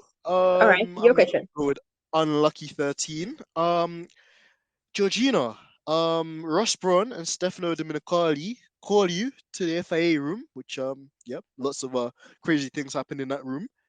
And they say to you, Georgie, if there's one rule that you could change to the FIA rule book or just to F1 generally, what rule would you change? I will change this rule for the sprint races since they really need to have the sprint races. I would. change the grid positions and make it reverse grid. Ah, you basically ripped out my question 20 there. God damn Really? it. Yeah. It's like you got a crystal ball and you could see some of my questions because that was a You, future my question. son, I can see the future. Ask me the questions. No, but I think that's a good point as well. And oh, actually, I guess I'll just like elaborate into that was question 20, by the way. K-Mag's number 20.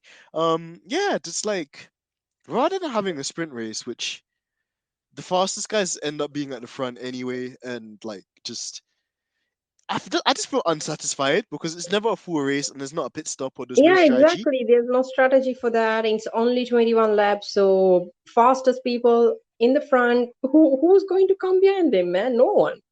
Exactly. Like I would rather, like you said, like maybe have like like a reverse grid where like the fastest cars or constructors always have to start from the back. Or another thing I guess you could do, but I guess it would change from track to track. Like all the slow teams, you let them qualify in the morning when the conditions are cooler and obviously the lap times are faster. And then like the faster teams like Red Bull, Ferrari, Mercedes, you make them go out in the hot sun where the track temperatures are like less optimal, but because they have a faster car, they should ideally be able to match the times. And then you base the grid on that. So at least it gives the smaller teams a chance of actually getting pole and some points as well. Ooh, that's actually a good idea as well. See, these people should let us work there, not them themselves. Exactly. Oh, come on, Georgina. They don't know what they're doing. They just there. They're just there because they're there. But yeah, absolutely. No, that's a good answer. And damn it, you got my question 22, so I'm gonna have to put a green sticker on both of those questions because I'm It's marking all them right. off as It's I all go. right. We can cover it up. No worries. All right. My Okay. question to you is, what would be the hardest thing to give up and the easiest thing to give up? Ooh, okay. Interesting because I just came off of Lent. So that was like a period of time for those who don't know, like Lent is like the equivalent for like Catholics when you give up something for 40 days and 40 nights because it's something to do with like, Jesus kind of like being in the wilderness and abstaining from certain things. So long story short, you fast for like 40 days, 40 nights, and you give up something. And it's not just like giving up chocolate because, I imagine most people could do that with some willpower. It's giving up something that's very difficult for you to give up. So in my case, I gave up meats, I gave up dairy products. I was like completely vegan for the entire 6 weeks, and even just Ooh, like drinking, just like I'm not a huge drinker anyway. Like it's just not really my thing. But a lot of like people in my law firm and like firm, they were leaving and stuff like that, and it was just like like every week they were holding leaving parties where they were drinking, and I was like, ooh, like I don't want to go because it just takes somebody saying, "Oh, do you want one?" and you're just like, "No," and then like somebody accidentally gives you, I don't know, like yeah, vodka mixed with Coca Cola and stuff, and you just like things. So yeah, I think easiest thing to give up will probably be alcohol. Like I think I could live without it, but yeah. then hardest thing to give up. Ooh, if you took away my guitar, if you took away music, if you took away the sim racing for me, I think I'd have cold turkey like symptoms. I think I'd just struggle. All right. That was a good choice, actually. A smart choice, to be honest. And Georgina, Music. what do you pick as like Well, your I would give easy up to give up? alcohol as well because I actually don't drink at all. So that's a easy pick. And for the hardest one, oh man, it's going to be my guilty pleasure. Those cheesy stuff. It's very hard, but though it's hard, I can do that. So yeah, but it's going to be hard. It's temptation. Oh. Temptation. You're trying to battle with that. So all You right, know your what? You know question how time. you Yeah, like right, tease right. me like with like all the like every week you're like, oh, you know who I've got on in this episode? I'm like, no, tell me. And then you're like, no, I'm not telling you. You know how you tease me like that, yeah? I'm gonna do the same thing with these cheesy kind of like foods that you're talking about. I got your Yeah, number good luck, now. honey. Good luck with that. Don't worry, I have my sources. All right, cool. Question number 14. Okay. Favorite team principal, and I already have in my mind two people that you want to say, but you have to pick one out of those two. Um, Favorite team principal. Well, actually, when it comes to the team principal, I do have two people in my mind, and I have to pick one person. I will pick Toto Wolff. Oh, you didn't pick Uncle Gunter? No, I was actually Oh having man. a Gunter. It's actually very fun and all, right? Mhm. But you will be very surprised when I say the second choice that I had in my mind. Was it Mike Crack? It was Had actually to. Connor. Yeah, Wow. I mean, okay, look at Georgie, in no. this way, not Go in on. the bias. Okay, we see him for who he is, right? Yeah. But when it comes for his team, he's doing every possible thing to give that win to his driver. Of course, a cheating method is never the answer. That's not okay. And he's Mm. actually well, I'm so sorry for saying this, but he's actually a prick. But when it comes for the team principal, he's doing his best for Max. So, and he's backing him up as well. So that's something what you can expect from team principal as well when you're driving. So that's one thing. But I picked Toto because he's the balanced one. He's not an ass True. like him. Yeah. I Yeah. hope that justifies my choices. Oh God, please. No, Gunter Steiner's gonna be upset. I'm joking. No, like I think yeah, that's a sensible option. I think. Oh no, he's been getting cooked recently because he's been a bit more on the negative side. I think. At the He's an same ass. time, I'm so sorry for saying it, but he's actually an ass. I mean, the way he behaves, it's not okay. no, I was actually gonna speak about Toto as well. Like he as well has been getting a bit of criticism recently because like you know how I like mean, we all want like when it comes Lewis. to Toto, Mm, well, from his point of view, he's right. He's not mm, giving false hopes. As a from true. a from a fan's point, it's very hard for us to hear those words. All right, Mm, but uh, we need to face the reality, and he's giving us the reality. He's not sugarcoating anything. He's telling what it is for it as it is. mm, So we need to accept that. And he's not sugarcoating it. He's straight away saying, these are the questions that we have, these are the issues that we have, and I don't have the key. He can't go around saying, oh, and giving false hope for the fans, because then the fans will be expecting those results on the track. And when he doesn't deliver that, oof. that's an issue. So True. he's straight away giving us what it is. So it's actually a good thing.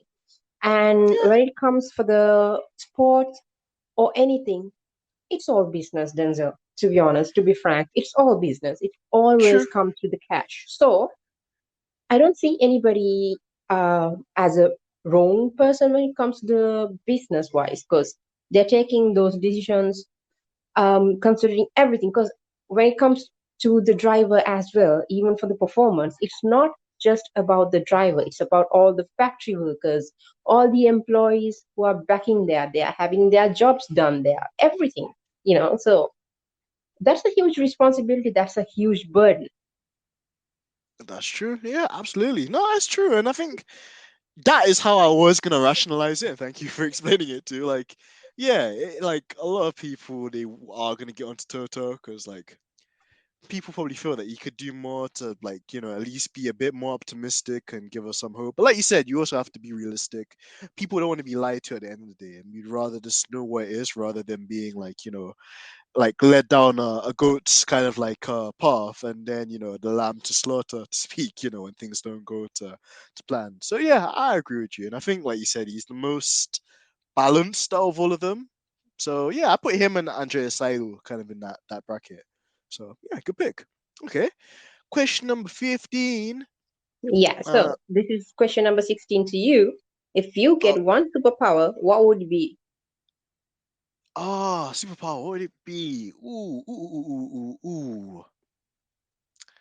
I think I just fly places. I just fly. Just like I just fly away. Like I want to fly away. I'm joking. I'm gonna sing the rest of the Fly, Lenny my Kravitz song child, there. fly away. Like Peter Pan.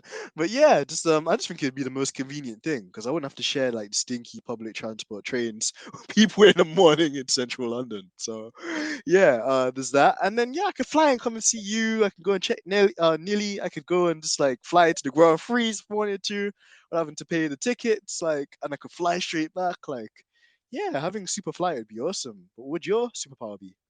I mean, well, you know X-Men, right? I Mhm. mean, who doesn't know? That's a dumb Sure. question. um, I like, since childhood, I like Storm, the way she can, she can fly at the same time she can control the weather. So that's me, man. That's me. That's my choice. I want to be Storm. Just have like sunny days and fly everywhere. Mhm. Yeah, you give me shit and I will give you rain. Ooh, ooh, good So what's choice. your Okay, question? okay. Number 15. Okay, so Georgina, you've gone. I love how I've just thrown you into every single role I can imagine. So you've been like on a date with Lewis Hamilton. Then you got to have a hot lap ride with George Russell. Then you got to be, I don't know, like a hairstylist for Charles Leclerc. And now my next question is, if you were a Netflix director and they gave you access to one driver to make a documentary about for an entire year, which driver would you pick? And Max bear in mind, Verstappen. ooh, okay. Because that guy is running away Interesting. from the camera. So, Fair point. So you'd actually be getting the exposure that he actually probably needs. all right. My question to you is, if your hero name should be a collaboration of the last thing you ate and the color of whatever the top that you're wearing now, what would it be? White halloumi. White halloumi. Because I'm wearing a white t-shirt and yeah, I had some sensational, tantalizingly beautiful Nando's. Some peri peri chicken, some peri peri chips, some halloumi strips, and I was stripping and dipping, as the name of the show goes. So yeah, that would, that would be the name of that would be my superhero name. But how about you? That's going to be your band name, White halloumi. Oh man, it sounds like a Greek kind of wedding band. right? All right. Oh, Hit me with your question, man. okay. Oh, okay. Cool. So if Daniel Ricciardo, because I picked him because he's just the most random, and sometimes I'm like, dude, like this guy can't even tie his shoelaces. Or you see like a national anthem being like sung, and you just see my guy just like in the middle of nowhere, just bopping his head to a national anthem, which that in itself is quite controversial because it's national anthem. You should just be just taking it in and just like yeah, like that should be its own episode. But cool. If Daniel Ricciardo wasn't an F1 driver, Georgie, what job do you think he would do? It's just Daniel Ricciardo. Making YouTube videos about random pranks. Yes, yes, yes, yes. I see that. Yeah, that is true. That is true. Yeah, yeah, yeah. He'd be one of those guys, cause like he's that guy as well. He's just that annoying brother, like in a good way, of course. Where just like he's probably just like winding people up and like pulling pranks on people when they least expect them and terrorizing. Yeah, yeah. I could imagine him on like. Have you ever heard of a show called Jackass? Like it's like Wait, these just American give me a second. pranksters. Just give me a second. Because my Sure. dog just wanted to go outside and he's jumping all over my bed. Duke, Duke, Duke, Duke, Duke, Duke, Duke, come, Duke, come. Good God, the work that I have to do in the middle of the. It's not even. Well, what's the time now? Wait. Yeah, it's just 2:39 a.m. in the morning. What the hell? My dog is crazy. Oh, he's happy. He knows this Yeah, he episode is has gonna be a random banger. timing. He has random timings. Okay, go on. Continue. Okay, yeah. No, I was just gonna say, have you ever watched a TV series called Jackass? It's like with these American pranksters that do really crazy stuff to each other, like strap fireworks to each other, or like like go into like a beehive, not wearing any protective clothes. I could imagine Daniel on one of those prank shows. Yeah, definitely suitable for that. Yes, totally. I can see him there, right? Yeah, perfect actually, to be honest. True. Because he's like that character, playing pranks, randomly doing things that no one will expect a driver to do. Bro, sometimes Georgina, I actually think Lando gets annoyed with him sometimes because it's like Yeah. Lando's Because trying to like Lando, be yeah, more he's like trying to mature. be all these posh gentleman style side, some sort of thing that Daniel is very free spirited. So I like Daniel in that way. True, true. Yeah, I Yeah, I agree as mean, well. It's like does his he's own he's thing him, really. he's being himself. So that's what a person should see, not the artificial what are the character that you are showing, trying to show to the world. I mean, This it's is easier exactly if you it. don't have double images. It's easier. That's true. All right, Ah, my time, my turn. The go for it. worst lie you've said to impress someone. Ooh. That's the thing, Joe. I don't really tell many lies because it's just one, I'm a bad liar, and two, just I'd find that it does. Yeah, people find out the truth anyway. But I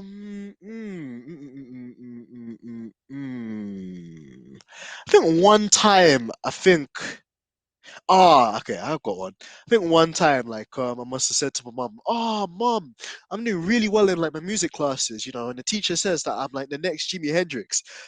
I was nowhere near that level. I just wanted her to just buy me my first electric guitar because she had spent her last like couple of I've given you the story like off air as well. Like, she took her last kind of pennies to like buy very like is the cheapest guitar that was like available in the store. And like obviously once I got into that, I then wanted to learn electric guitar because I wanted to play guitar solos like Prince or like Slash or any of these cool guitarists. So yeah, like mom was like, if you take it seriously and you do well in your music lessons, then obviously I'll buy it for you. But I wanted it sooner than later. So I was like, yeah, mom, my teacher says I'm the next Jimi Hendrix. My teacher says I'm the next Slash. My teacher says any guitarist you could say. I was just making up on the spot. My teacher Just says I'm the give next me the George guitar Benson. now, please, mom. I'm running out of names. Exactly, running out of musicians at this rate. So yeah, no, I eventually got my electric guitar, thank God. And yeah, just like I didn't have to keep the lie on for too long because eventually I just improved and got better at guitar anyway. So yeah, what's the worst lie that you've told, Georgina? Wow. Um. Dun, dun, All right. dun. Whatever my brother does, I tell it to my mom, and then I pretend like I haven't done anything at all. I mean, I haven't said anything at all to my mom at all, and then that way I try to impress my mom and get some pocket money. Oh my, you finessed. Oh, Georgina's out here hustling. We love to see it. When you're having a dumb brother, that's what you're doing. I hope Hey, that he's not going to listen to this podcast. oh, it's on now. Oh no.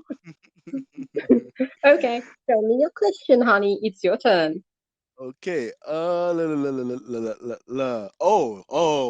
This one's beautiful, and it does involve Piastri. So, Georgina, Piastri, you get the opportunity of picking one of the two. You can't have both, and these are the conditions. Piastri finally gets a seat in F1, but he has to stay with Williams for the rest of his career. No matter if Williams improve or don't improve, he's just stuck at Williams for the rest of his career. Or Fernando Alonso for a year in a Red Bull next to Max Verstappen. Oh, that's easy. Is it though? Because That's easy, honey. one, I'm putting on Alonso for the Red Bull. ooh, so you're Piastri gonna can deprive. stay the next, I mean, Piastri can stay and then get into another seat next time. But True. Alonso and Max Verstappen, that's a Oh, combination worth fireworks, watching. fireworks.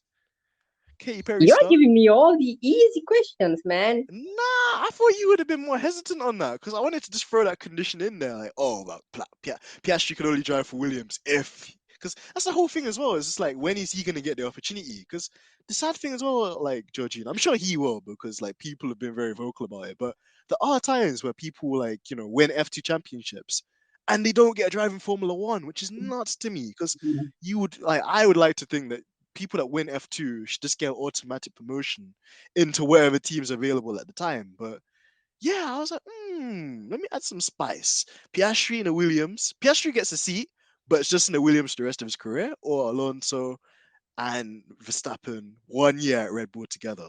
But yeah, no, okay, I see. Interesting choice. Okay, cool. Well, that's Yeah, my I mean, one. Alonso on a seat for 1 year stuck with Verstappen is way better than Piastri stuck with Williams forever. Yeah, true. Probably be a waste of his time and like talent there. So I agree. Yeah, so okay, my question to you. Hmm. If Dun, dun, you dun. had to hook up with anyone, then who would it be? Anyone, so you can either choose a celebrity to be on the lame safe line, or you can Mhm. choose this to tell your crush, maybe. Who knows, man? So use wisely. That's That's the thing, like all the amazing people, they're all like wifed up. So yeah, it's looking a bit sticky for your boy AMG DENZ. But nah, I've always had a crush on, oh gosh, this is me exposing myself. I always had a crush on Serena Williams. Just like I've just always thought she's just beautiful. Hands Just off, she's married. hey, they don't need to know that. Oh, but yeah, Serena Williams, whoo, whoo, she's just crisp, and yeah, and my mom would literally like rip the shit out of me for this, but apparently when I was 3 years old, like Kylie Minogue, I'm spinning around, I'm good, sorry, Ooh, she is vocals. a good choice. But yeah, like apparently when I was 3 years old, Georgie, and again, I have no recollection of this. This is just my mom like being a bully. My mom would say to She's a me good like when I singer. was, yeah, she is, and I always used to be like, mommy, Kylie, mommy, Kylie. Like, apparently, I used to do that when I was like Thank three or God 4 years Kylie old. Jenner was not there. Yeah, this is the original Kylie. Forget Kylie Jenner, man. Yeah, Kylie Minogue. Apparently, I had a crush on her, and then I had a little crush on Gwen Stefani. I had some very interesting crushes. So yeah, those are who I'd pick for my date. But who would you pick? And you can't pick Lewis because you already picked him. Darn it.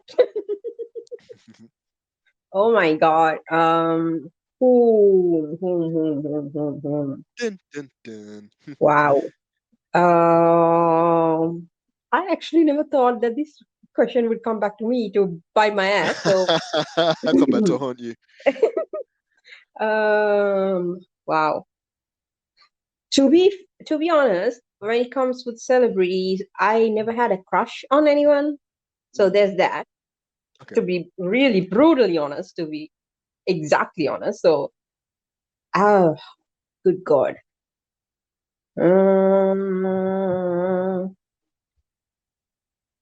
Darn it, man. Wow. Oh, I don't know. Wow. Okay, that's to be continued. I will think of an answer and I will come back to you. I won't forget, So yeah, we'll come back to that one because I'm Yes. intrigued. I'm All right. My intrigued. question to you. Wow, I have the nastiest questions, I think. Okay. Oh gosh, here we go. Um, have you ever had sex with someone who you didn't like? I'm gonna have to delve back into my uni days for this now. Um, but like didn't like as in physically didn't like or personality didn't like or just like it's Personally didn't like. hmm. I mean, come on. If you didn't like the person physically, then you won't be sleeping with that person.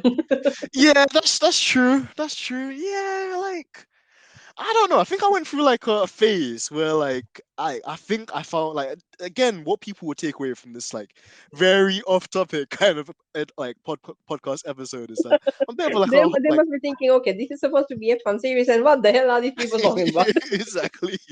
But no, like I don't know, like what people will probably gather is that I'm a bit of like a hopeless romantic. So I'm like the guy that will take a girl out on a date, have like, picnics, like bring flowers, like I'm that dude. Like so yeah, like I think at uni, like probably one of the first girls I got with Like I thought it was like a serious thing, but clearly on her side, it was just like a kind of friends with benefits kind of situation. But she didn't want to basically call it that because like men have a really disgusting thing as well of like calling women whores or being quite derogatory to like to them when really and truly like as long as people are being safe, like people should be as sexually liberal as they want. It's their choice at the end of the day.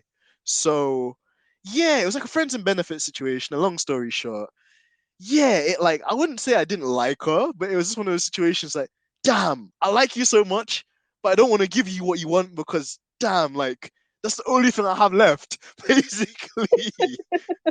So it was just like, I'm not gonna do this again. This is the last time I'm coming around here. And then like 5 days later, she's like, Denzel, you free? I'm like, hell yeah! I just put down my law textbooks, jump in an Uber, and I'll be there in like 5 minutes. I just look back on those like younger years of Denzel. I'm like, boy, you were just up to no good. So yeah, like that is like the convoluted version of it. Yeah, like, but how about you? I have to throw back the same question to you. Not really, no. I mean, Mm. yeah, no, I haven't. Okay, fair enough, fair Yeah, enough. And I and mean, see, call me a Georgina's the nerd. queen, so she probably gets like the pick of the bunch. She can't just be any regular degular dude. Yeah, actually, yeah. I mean, not really. Yeah, I mean, if I don't like the person, then no, no way. Mm, mm. I So hear that's that. why, there's this saying, for men, they sleep with anyone they could, but for women, they sleep with anyone they choose, or something Ooh, like that. I can't remember ooh. exactly the sentence, but yeah, something like It's facts though. that. It is kind of true, especially like when guys are younger. I think they just go for that thing where they'll just like, yeah, like you said, like they won't really pick out the wifey to be unless they're a hopeless romantic like me. But yeah, like So, but hey, I'm a good boy. I told you this is a G kind of like family friendly show. yeah, Sponsored by I mean, Nut it's Jam. innocent one is also, Sponsored by Nut Jam. innocent. Oh gosh, I can't believe I said that earlier. Okay, moving it swiftly onwards. Sponsored by Nut Jam. That's going to be my treat. So today, Denzel and I had a chat about Nut Jam. What are your thoughts on that? this, this sounds so wrong. I can't get over that. And yo, if Durex or any of these like companies ever use that, hey, I'm coming for your neck. Like I want, Copyrights, man, copyrights. yeah, I want my royalties for Nut Jam because that is crazy. Okay, All cool. right, your question. Okay, number 18, Lance Stroll's number. We had this discussion earlier on tour, and I just wanted to ask it again anyway, so I can delve into it a bit further with you. Best driver in F1 not to win a championship. Sterling Moss.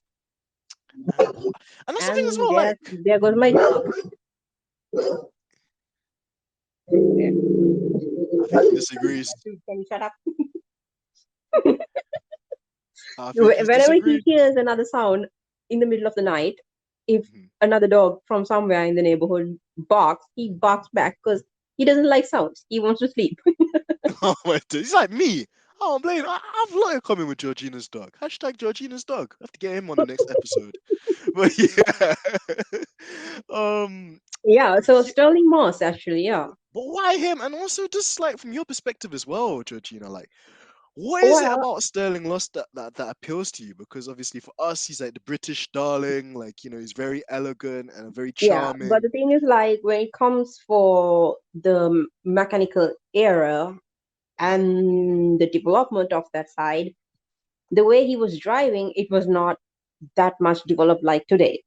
Mm, If he had a car like the cars that we have today, then he might have won that championship. But he true. didn't. But he's one of those great, great drivers who knew how to handle a car, you know, pushing it way beyond the limits. He knew that. He knew how to handle it. Because those days, the golden ages, the car was more into the mechanical side and less into the technological side. But nowadays, it's very modified, it's very techy and stuff. So True. that's why I said I agree with what Diplo was saying during that last episode. These days, mentality wise, it's very draining, and you need to be very focused on the mentality side when it comes to the driving. But those True. days, it was regarding the mechanical side, so it was physically demanding, Mhm.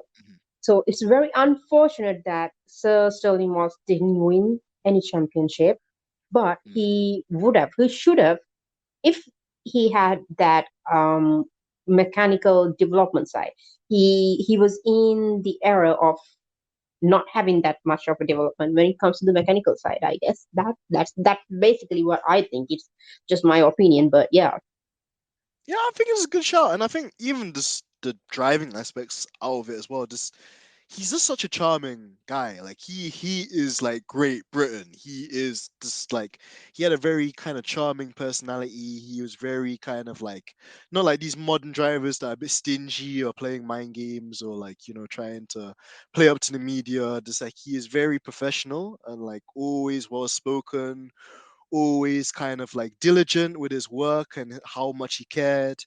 And yeah, just like even in this British culture, like police often say when they're slowing people down, "Who do you think you are, Sterling Moss?" Like that's just become like a popular culture like reference. It's even in British culture. So yeah, sad that he's no longer with us because even just in his latest days, I remember Mercedes doing like a film with him and like Lewis Hamilton, and it was like the old guard and the new guard as one, and just seeing both of them in like the old school Mercedes, like way before the W13, of course, like like the W probably 196 or something crazy like that, Streamliner. It had all these funny names for the cars back then. Yeah, just how passionate and enthusiastic he was. And most old people when they get to a certain age, they're just old and grumpy, like Nelson Piquet. So yeah. Yeah. Okay. So, my question to you is, what was my question? Okay. All right. What was the last thing you searched for on your phone? Ooh, let me give you the answer. And hopefully it's not a popular website beginning with P and ending with B. I'm joking. I'm joking. It wouldn't be that so early this afternoon, I can reassure you. But no, jokes aside, no, I typed in BBC Three because again, completely unrelated to Formula One. There's a documentary about this quite eclectical DJ called Tim Westwood. He's really popular in like the MTV UK scene, and he put on like a lot of UK rappers onto like the scene and made like a lot of like popular rappers from like in the early 2000s popular today. But the issue was is that some allegations came out that he's getting Oh, quite regarding the handsy. sexual harassment, is it? Yeah, how do you know? Or when you're living in Twitter, you're living in Twitter.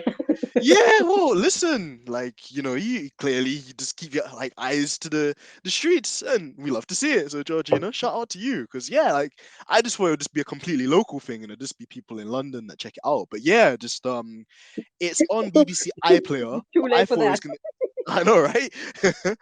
But yeah, just it's supposed to be on BBC iPlayer, but for some reason I thought it would be on BBC Three. So I was like, okay, cool. I haven't been on BBC Three. I barely watch TV these days. So I was like, what channel is BBC Three on? So that was the question I put into Google. I was like, what channel is BBC Three on? And then I was like, wait, it's not even on TV. It's like something that's on like BBC iPlayer that you can watch online on demand. So I was like, yeah, I'll probably check it out because men abusing their powers in high positions is something that's not new, unfortunately, but also shouldn't be taken lightly. And if the guy in any way, shape, or form did that, cancelled straight away, cancelled, just cancelled, locked up, throw away the keys, and feed him to some alligators. That's just how I deal with like people like that. There's no place in society for women. Oh no, sorry, well, not women, but men particularly that like abuse their positions to sexually harass or molest women. Don't have time for it. Don't want to see it, and guys like that should be like punished to the most extreme, hardest letter to the law. So yeah, the jury's out on that one, and yeah, I was intrigued to see how they do the documentary to see whether or not he's guilty, innocent, or it's gonna be those ones where we just don't know. That is great, actually. I mean, I didn't know that you're into documentaries as well. Do you normally watch documentaries?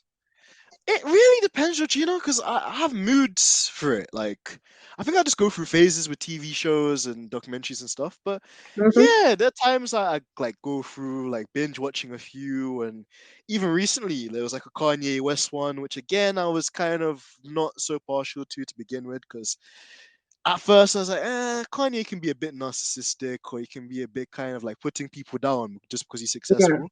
But then when you understand, like, how hard he had to work to get to where he was, and how he was like a music producer, but he wanted to be a rapper all the time, and Jay-Z and Dame Dash and all these people from the record label, like, no, you'll never be a rapper. You're just like a beat maker.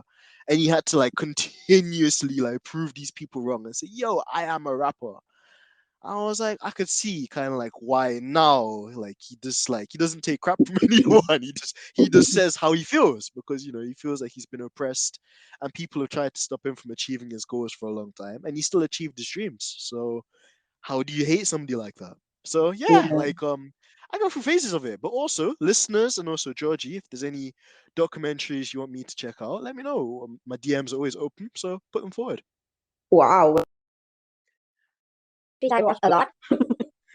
So, Hey, what have been your but favorite ones so far or recently? well, okay, I'm not a person who's into fiction stuff. I'm Mhm. more into non-fiction stuff. Okay. So, getting to know the real world regarding political stuff and, stuff like that. The behind the Yeah. scene, the bigger picture, and, intriguing topics, headlines, those type. So, a few documentaries that I would recommend you to watch is I will drop you the names. One was regarding Citizen One or Citizen Four. I can't remember. It was regarding Edward Snowden, Okay. um, the documentary, and then there was one documentary that I watched regarding the Egyptian revolution called Tahrir the Square, Okay. and then there was another one regarding ISIS, how it began, what was the reason, who made it, and this and that, and stuff like that. So it's really interesting when you watch all these documentaries, and especially when these people from CIA and everywhere, when they get interviewed, and the statements that they give while they're on duty, and the statements that they give after retiring are very different sometimes. So there's that, and then I watched the Russian nuke, Chernobyl, right? Chernobyl, Yeah. that documentary, yeah. And then there was another. This is not the other series that I watched. It was not actually a documentary series, but it was more like a special limited edition drama series. But it was based on a true event where Mhm. there was this Ebola virus was suddenly got affected in US, um, in a testing laboratory, some sort of thing. So, it's interesting to see all those new angles, what's Mhm. happening in the world, and so I'll drop you some of the names. When you're Yeah, free, you send them can, yeah. through. All right, Denzi, what's my question? Okay, number 19. No, no, no, no, no, no. Okay, so Georgie, you've gone from all those things I mentioned earlier, and now you are the team principal of your own Formula One team, stripping the dip in racing. Oh yeah. And you have to pick one company to be your partner, like your team sponsor partner. So obviously, Red Bull have Oracle, Mercedes have Petronas, and yeah, we're not gonna be sponsored by Nut Jam. Let's put that out there. I was So, gonna say that. what company would you pick to sponsor your team? Petronas. Man, you can't pick them. They already sponsor Mercedes. um, Wait, Rich Life Energy. No, no, no, no, no, Georgie. No, you can't let you go to the dark side like that. No, rich energy. No. You already saw what they I did to would Haas. see, right? I know, right? Okay. I would I would pick as a sponsor, can I just use Mazepin's money and throw him out again? I mean, Haas did that, so why not? You're really taking the Haas model, Georgina. Love to see it. Hey, why not follow F1, right? True. I mean, they're doing well right now. Can't knock them. Exactly.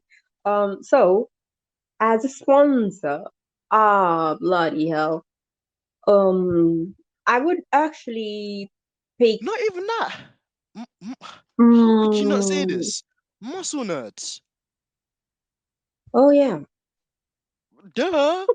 Like, well, I would have thought again. Probably shout out to the slow pit stop guys as well, Arfat and Mohammed as well. Like, maybe again because I know you're quite into fitness and obviously like going into the gym and training and strength and bodybuilding and stuff like that as well. Would you not consider maybe like a like supplement company or isotonic drink company or something like that? Maybe. actually, that's a great idea. Wow, man, where are you? Where were you? I was I like know, thinking right? all these big ones, and then you're like, oh, why don't you go with that? I'm like, bloody hell, the simple thing was right in front of me, and I didn't even bother to look at it. Oh, there we go. That's cheating. That's cheating, man. That's cheating. I was just considering about the big companies. We need to help them, Yeah, not well, the I mean, smaller ones. pick one of those as well, by all means. Like, No, actually, I would. Yeah, I would rather choose my muscle nerds. And well, actually, that's a great idea. I would get a sponsorship from some of the companies that has um, energy drinks and supplements and stuff, and combine it with the F1 team that I have, so that it can promote an area that is not very often talked much, spoken about. Yeah, like okay, what are the energy drinks that we have? Isotonic, Gatorade, yeah, something like that. I would go with something like that. hey, good choice. Yeah, They do the yeah, sparkling water, don't they? Perrier water. yeah. The Perrier award. I mean, most of the bodybuilders who are going under a water card, because when they're doing bodybuilding, they have the diets, and then they're having peak weeks and stuff. So on the last week, before the competition day, they are going under a water cut. So they're starting from reducing the water to no water. Okay. Yeah. So most of the bodybuilders, they use these Perrier water and stuff, because the percentage of the water concentration is lower, I think. So that's why they're using that. But for that also, they're not using a lot of water. But yeah, so maybe we can use that for the drivers as well, because less water, but if you can thirst the quench, that's a win-win situation, I guess. You don't Absolutely. need to pee yourself on your while you're driving. Of course. I think Michael used to do that back in the day, but yeah, just peeing in your seat, not for me. So I think that's a good kind of alternative. I think it would be really popular. What would you choose as a sponsor? Ooh, do. I pick one of the great like podcasters as just like a sponsor because I think you know forget Sky Sports. I think like the Oh, community good need God, more no. recognition. No, Sky, So no, Sky, no. The e- sky is actually shattering now. exactly, probably shaking in their boots. But yeah, Yeah, I don't know. That's the thing. I love like the color scheme that the Quick Stop F1 uses as well. Shout out to them. But then yeah. Racing Incident with like Anna and Ellen as well. They have quite a cool pink and like black and white kind of almost retro Force India scheme there too. I don't know. I'd have a podcast on the side of the car too. Just to have people talking and again just like how Red Bull do their PR, but it's like negative PR. We can have a podcast. So that's positive PR. So yeah, I'd probably pick like a podcast company. All right. Okay. So, we will end the episode with just 20 questions, because we already have more than enough time, and people will be getting bored with us. But I'm going to ask you this last question, because this is going to be our 20th question, right? Hmm. Denzel, are you Yeah, yeah. there? I'm here. I'm here. I haven't gone anywhere, so yeah, I said yeah. Okay, so I'll ask you this question, and then I have another extra question that I kept because I had 26 questions, and the 26th one was a special sort of a question that I wanted to ask. So, the question that I'm going to ask now, out of all those questions, bloody hell, I have good questions. I couldn't even ask those. Anyways, um, let me ask the most embarrassing one. Have you ever farted in an elevator? Not in an elevator. Nah. That's the weird thing. Like, I don't like tend to get gassy, like, yeah, in public for some weird reason, believe it or not. Yeah, I've never had it in the elevator before. No, but I have been in the elevator whilst that's happened, and I was like almost puking. It wasn't the greatest experience. All right. So, this is my last question that I was going to ask you, the extra bonus question, this is actually not a question, but rather a request. So, if you need to say something to your parents, then what would you tell your parents? Send them a message. Sharon, Ray, thank you just for being so supportive and helping me realize my potential. At times I was like, geez, you guys are being strict on me, man. You guys aren't letting me go outside and play football. But no, I think that their sacrifices have paid off and it's helped me to be the young man I am today. And yeah, I'm just super humbled and super thankful that they've been, proactively in my life from when I was small. And yeah, just they've always encouraged me to treat other people the way I'd like to be treated and to be a respectful young person and to try and uplift others. So I'm very thankful that they've picked me up and believed in me even when other people didn't believe in me, and that they've given me the confidence and the encouragement to achieve the things that I have. So yeah, that'd be my message to my parents. How about you?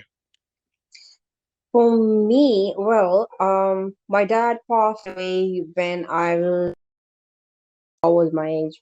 I was around 14, and my brother Oh, was around just 1 year, actually. So we have a wow. 13-year gap. Yeah.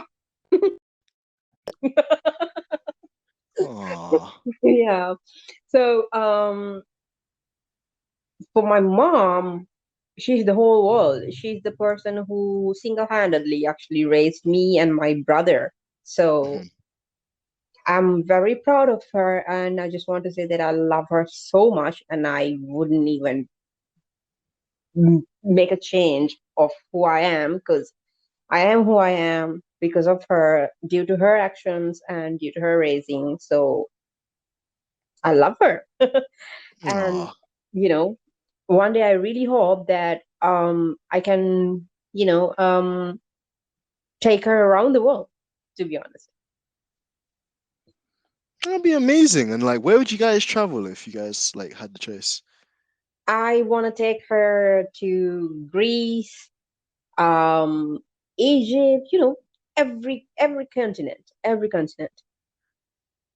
That'd be a really good choice. And I bet it would be so lovely as well that you guys get to spend time with each other and have those experiences. And yeah, and just another thing I'd say as well, Georgina, is that your dad would be super proud of you. The young woman that you've become, just you're absolute legend. You're a boss.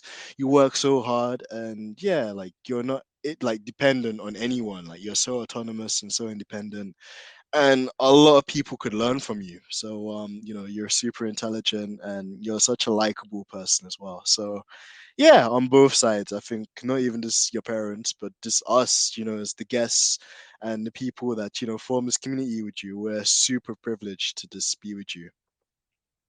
Oh, come on. I'm very grateful to you, to be honest, because I've met a lot of great people on Twitter, and you are part of that. And I'm very thankful for God for sending you into my life as well. Because, see, we are doing a podcast together, Denzel. How amazing is that? How I crazy know, that we right? are that crazy and we're running a podcast.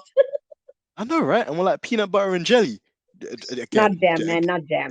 yeah, yeah, yeah, yeah, yeah, yeah. I know, and and not jam either, but, but anyway, just honestly, like it's so amazing just how it's come about so organically, and like if people are listening at this part of the what do you call it, the podcast, I don't know, we'll come up with a secret word for you to say to us on Twitter if you got this far into the podcast, because it's super cool when people listen to everything and then like it's like a little Easter egg of knowledge that they can drop on us towards the end. But yeah, my final two questions to you, Georgina, because I had quite a Yes. few as well, but I'm conscious of time. Oh, this is a spicy one. All right, so I'm gonna start with this one. You have to pick a member from Team LH to become the team principal to replace Toto Wolff. Who'd you pick? Bryson. Good choice.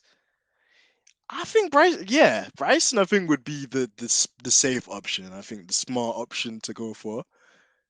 I want to I put mean, the Nilly guy inside has there good too, though. knowledge about the aero and engineering side, so I think it'll be very helpful. If I'm talking about that, techie side. So if Yeah. not, overall, I think it's going to be you, to be honest. Oh nah, I'm Yeah, gonna sacrifice myself. I'm actually gonna yeah. nominate Nilly for team. Could you imagine Nilly being a team principal? Ooh, that's going to be one hell of a team. Oh, like I don't even want to say she's gonna be like our Gunter Steiner, like nearly just running a Formula One team. Oh, I'd pay to see that. That'd be incredible. I Like, was just going through Twitter, the tweets that we received for your wonderful tweet. Um, Nili and Nasumi both are going crazy over here. I could imagine. Could you imagine the two of them as team principal? Yeah, yeah, yeah. We need that. Yeah, When definitely, To definitely, definitely. But when Toto if Wolff you resigns, put Natsumi to the team, and mm, if Sunoda pass by, and we won't be having the team principal at the garage. yeah, not even that. I think like Yuki would just get promoted to Mercedes anyway, whether he's Mhm. like the driver or the test. He would just be a Mercedes driver if we Yeah, employ that's a Natsumi, if we possibility, would. higher possibility. So you know what? Let's say Bryson is like. So Bryson will replace like James Allison. He'll be the head of technical. Me and you would just be like, I don't know, like the correspondents and the social media team because we're awesome like that. And then yeah, we're gonna share like the team principal role between Natsumi and we're gonna share between Nili as well because just the two of them as team principals, that'd be pretty cool and crazy as well, just to see how that would work out. That will be one hell of a team. Could you imagine if George has a bad race, what Nili would probably say to him? I don't know. I don't want to even say that over the podcast. Exactly. But then again, if Lewis had a bad race, I can imagine Nili being like, no, it's Well, okay. Go no, it's Lewis. okay, Louise. You have those bad days. It's okay. You run Exactly. along, kid. And then if it was George, like What the hell, man? screaming What at the hell are you doing? oh man, that needs to be a thing. I think I'm gonna tweet.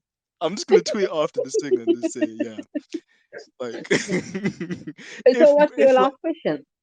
oh okay, last question. Ooh. I'm gonna tie the two of these together because again they're centered around drivers. Okay. Uh which driver would you pick to have on the podcast? Bear in mind again, you can't pick Lewis because you've already picked him. Mm-hmm. And which driver would you have cook you a meal? Um, I would pick Carlos Sainz to cook the meal. Oh yeah, Yeah, he gives that chef vibes. I don't know, you know. yeah. Um, to appear on the podcast. You can't deny Yuki Wow. now. You can't deny Yuki. Yeah, I was thinking, oh, I can't call Verstappen as well, no Checo as well. So who's going to be the controversial person? Because I can't even have Latifi now. Yeah, Mr. Crash. Ooh, I will have Mazepin. Can I have an ex driver? If Nah, it's I'm going not to be an allowing ex that. driver, Nah, I'm not allowing. Nah. Come on, Georgie. Like we've this had damn greats team like principal is Bryson. very strict. Okay. Like, come um. on. Like the Okay. standards on the Okay. show. All right. Then, oh, I will have Fernando Alonso. Hmm. Can you trust Hmm. me? I have good questions that either he can, ace it, success it, or he will get burned. Because one of the questions will be, are you planning to have a Christmas dinner again? Yeah, if you interview Fernando Alonso, I just think I'll be standing there with my machete, just waiting for him to say anything out of line about Michael or Lewis. I'll just be there, like just humbly waiting for him to say something. But no, I think that would be a good episode. But I don't know. I think Yuki as well would just be so hilarious because just he's so outspoken and like he wouldn't shut up either. So it would just be just like him going off like on random tangents about stuff, and like Franz Tost like grabbing him by the ear, one ear, and then Natsumi grabbing him by the other ear, like shut up, like him just going off on one. Oh, so funny. But yeah, that is Georgie. Do you wanna add anything else? Georgie, hello. Where's she hiding? Well, this is funny. Is Georgie there? Is Georgie gonna come back? Let me text. She Well, absolutely left me. in my defense, this country's network stranded me first. So Okay, fair enough. That one can run. yeah, so we had a small issue. I left the network and the recording was halfway done, and well, here we are again, people. Did it actually save it, Georgie? Yeah, I did actually save it, so we can use that and we can continue the end as well. So, as I was saying, I wish that I get a chance to interview all these people because when it comes to the profession, I'm very professional, so I can ask all these cutthroat questions that no one wants to ask, and I can get the answers as well. So I really wish that I can get a chance to interview Fernando Alonso, Max Verstappen, all these controversial people. Even Helmut Marko. Yeah, the helmet Marco one would be very interesting. I can't lie. Yeah. But again, you said you'd rather listen to him every single morning than yeah, have Ricardo's toe jam. So no pressure there, Georgie. Yeah, that $1 million question. Oh gosh. Well, guys, we hope that you really enjoyed this session. Honestly, it's quite therapeutic, and I feel like I've got to learn more about Georgie as well, which is obviously an amazing thing. But yeah, super funny. We need to have more like lighthearted sessions like this as well, when things are not as hectic or it's a bit of a slow week, or just generally just like to have some fun. Maybe we'll have to bring in some viewers as well, just to chop and spice it up a bit even more. But yeah, I had a lot of fun like coming up with these questions, and some of the questions, or not even some, all of the questions Georgie asked, I think were quite insightful in some way, or really interesting, or had me on the back foot for a minute. So shout out to Georgie as always. But guys, let Georgie start this off, and yeah, is there any final things you want to say to the listeners, Georgie? Um, well, thank you so much for tuning in with us, and thank you so much for the feedbacks, the thoughts, the opinions, and I really want to thank all the guests that appeared on our show, and Nili, of course, Nili, for suggesting, giving ideas, and Nasumi for giving the support, for giving questions, for some of the questions, and Denzel and I, we always try to come up with all these organic questions that we can think of, all the questions that we can think of. And a huge thank goes out to this person who is doing a tremendous work while he's battling all these work-life balance. So shout out to my guy, Denzel Clarkson. Woo, woo. So thank you Aww. so much. And I really want to say you guys can follow us on Twitter, AMG DENZ and Georgina Dona, and you guys can send us all your thoughts, all your opinions, all your feedbacks. And if you want to join in with us, then please do let us know. Then we can arrange it as well. And I want to thank every single person who showed the interest of showing to our joining to our podcast, and those who will be joining as well. So thank you, thank you, thank you, thank you, thank you so much, and thank you so much for having me on this episode. And I really need to mention Denzel is a really great guy. So we sort of started this. I started this with him, me interviewing him, and then we started co-hosting the show. And then I had I had this accident with from my dumb dog. Oh, So I couldn't actually host any episodes. So he's been hosting all these episodes, and I took a decision that I should rather stay backstage and help him out, because he's doing a wonderful, wonderful work. So I hope that he gets to uh, interview and do all these shows on TV as well, with a lot of people on media, even on a TV channel maybe in the future. So if anyone's listening, you have the person here, please you look at this person. So there's that. So thank you so much, Denzel. oh, well, it's always a pleasure, Georgina. And again, thank you for having me on this platform because it's such a great kind of experience just to like interview all the different people. And again, like I'm actually gonna go onto Spotify now and just give a huge special shout out to all the guests that we've had so far since the inception of the show. So let me pull that up because honestly, the list is so long and it's ever growing. I don't think even I could Yeah, remember all of them. So let me go to let's see. So obviously I'm we got very, very grateful for all of those guests who appeared on our episode. And I never thought that most of these guests and most of the guests who are going to be appearing on our future episodes, and those who actually replied us back, showing the interest. So I'm very grateful for their humbleness as well. So well, honestly, this is a huge shout out to all the guests we have so far, and shout out to the listeners too, because we get some incredible feedback from the likes of Jonathan Tranter. Want to give him a huge shout out. He's always yeah, checking us out and giving positive feedback. There's so many. Nia as well is another lovely person that gives us amazing feedback.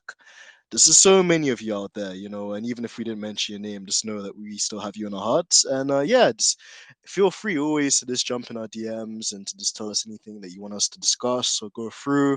And we'll always have open arms and open ears to listen and to react to the feedback as well. So yeah, until next time, guys, you got some huge guests coming up in the upcoming weeks, but I will keep those under wraps until then. But yeah, I hope that you'll enjoy this funny episode. I think it's probably one of the funniest episodes I've ever recorded. So yeah, really looking forward to when it comes out. yeah, it was very therapeutic. But we had 25 questions, but it was taking a bit long, so we decided to cut it off 20. But we will be having another epic episode coming soon as well. So Denzel will be going on the testings.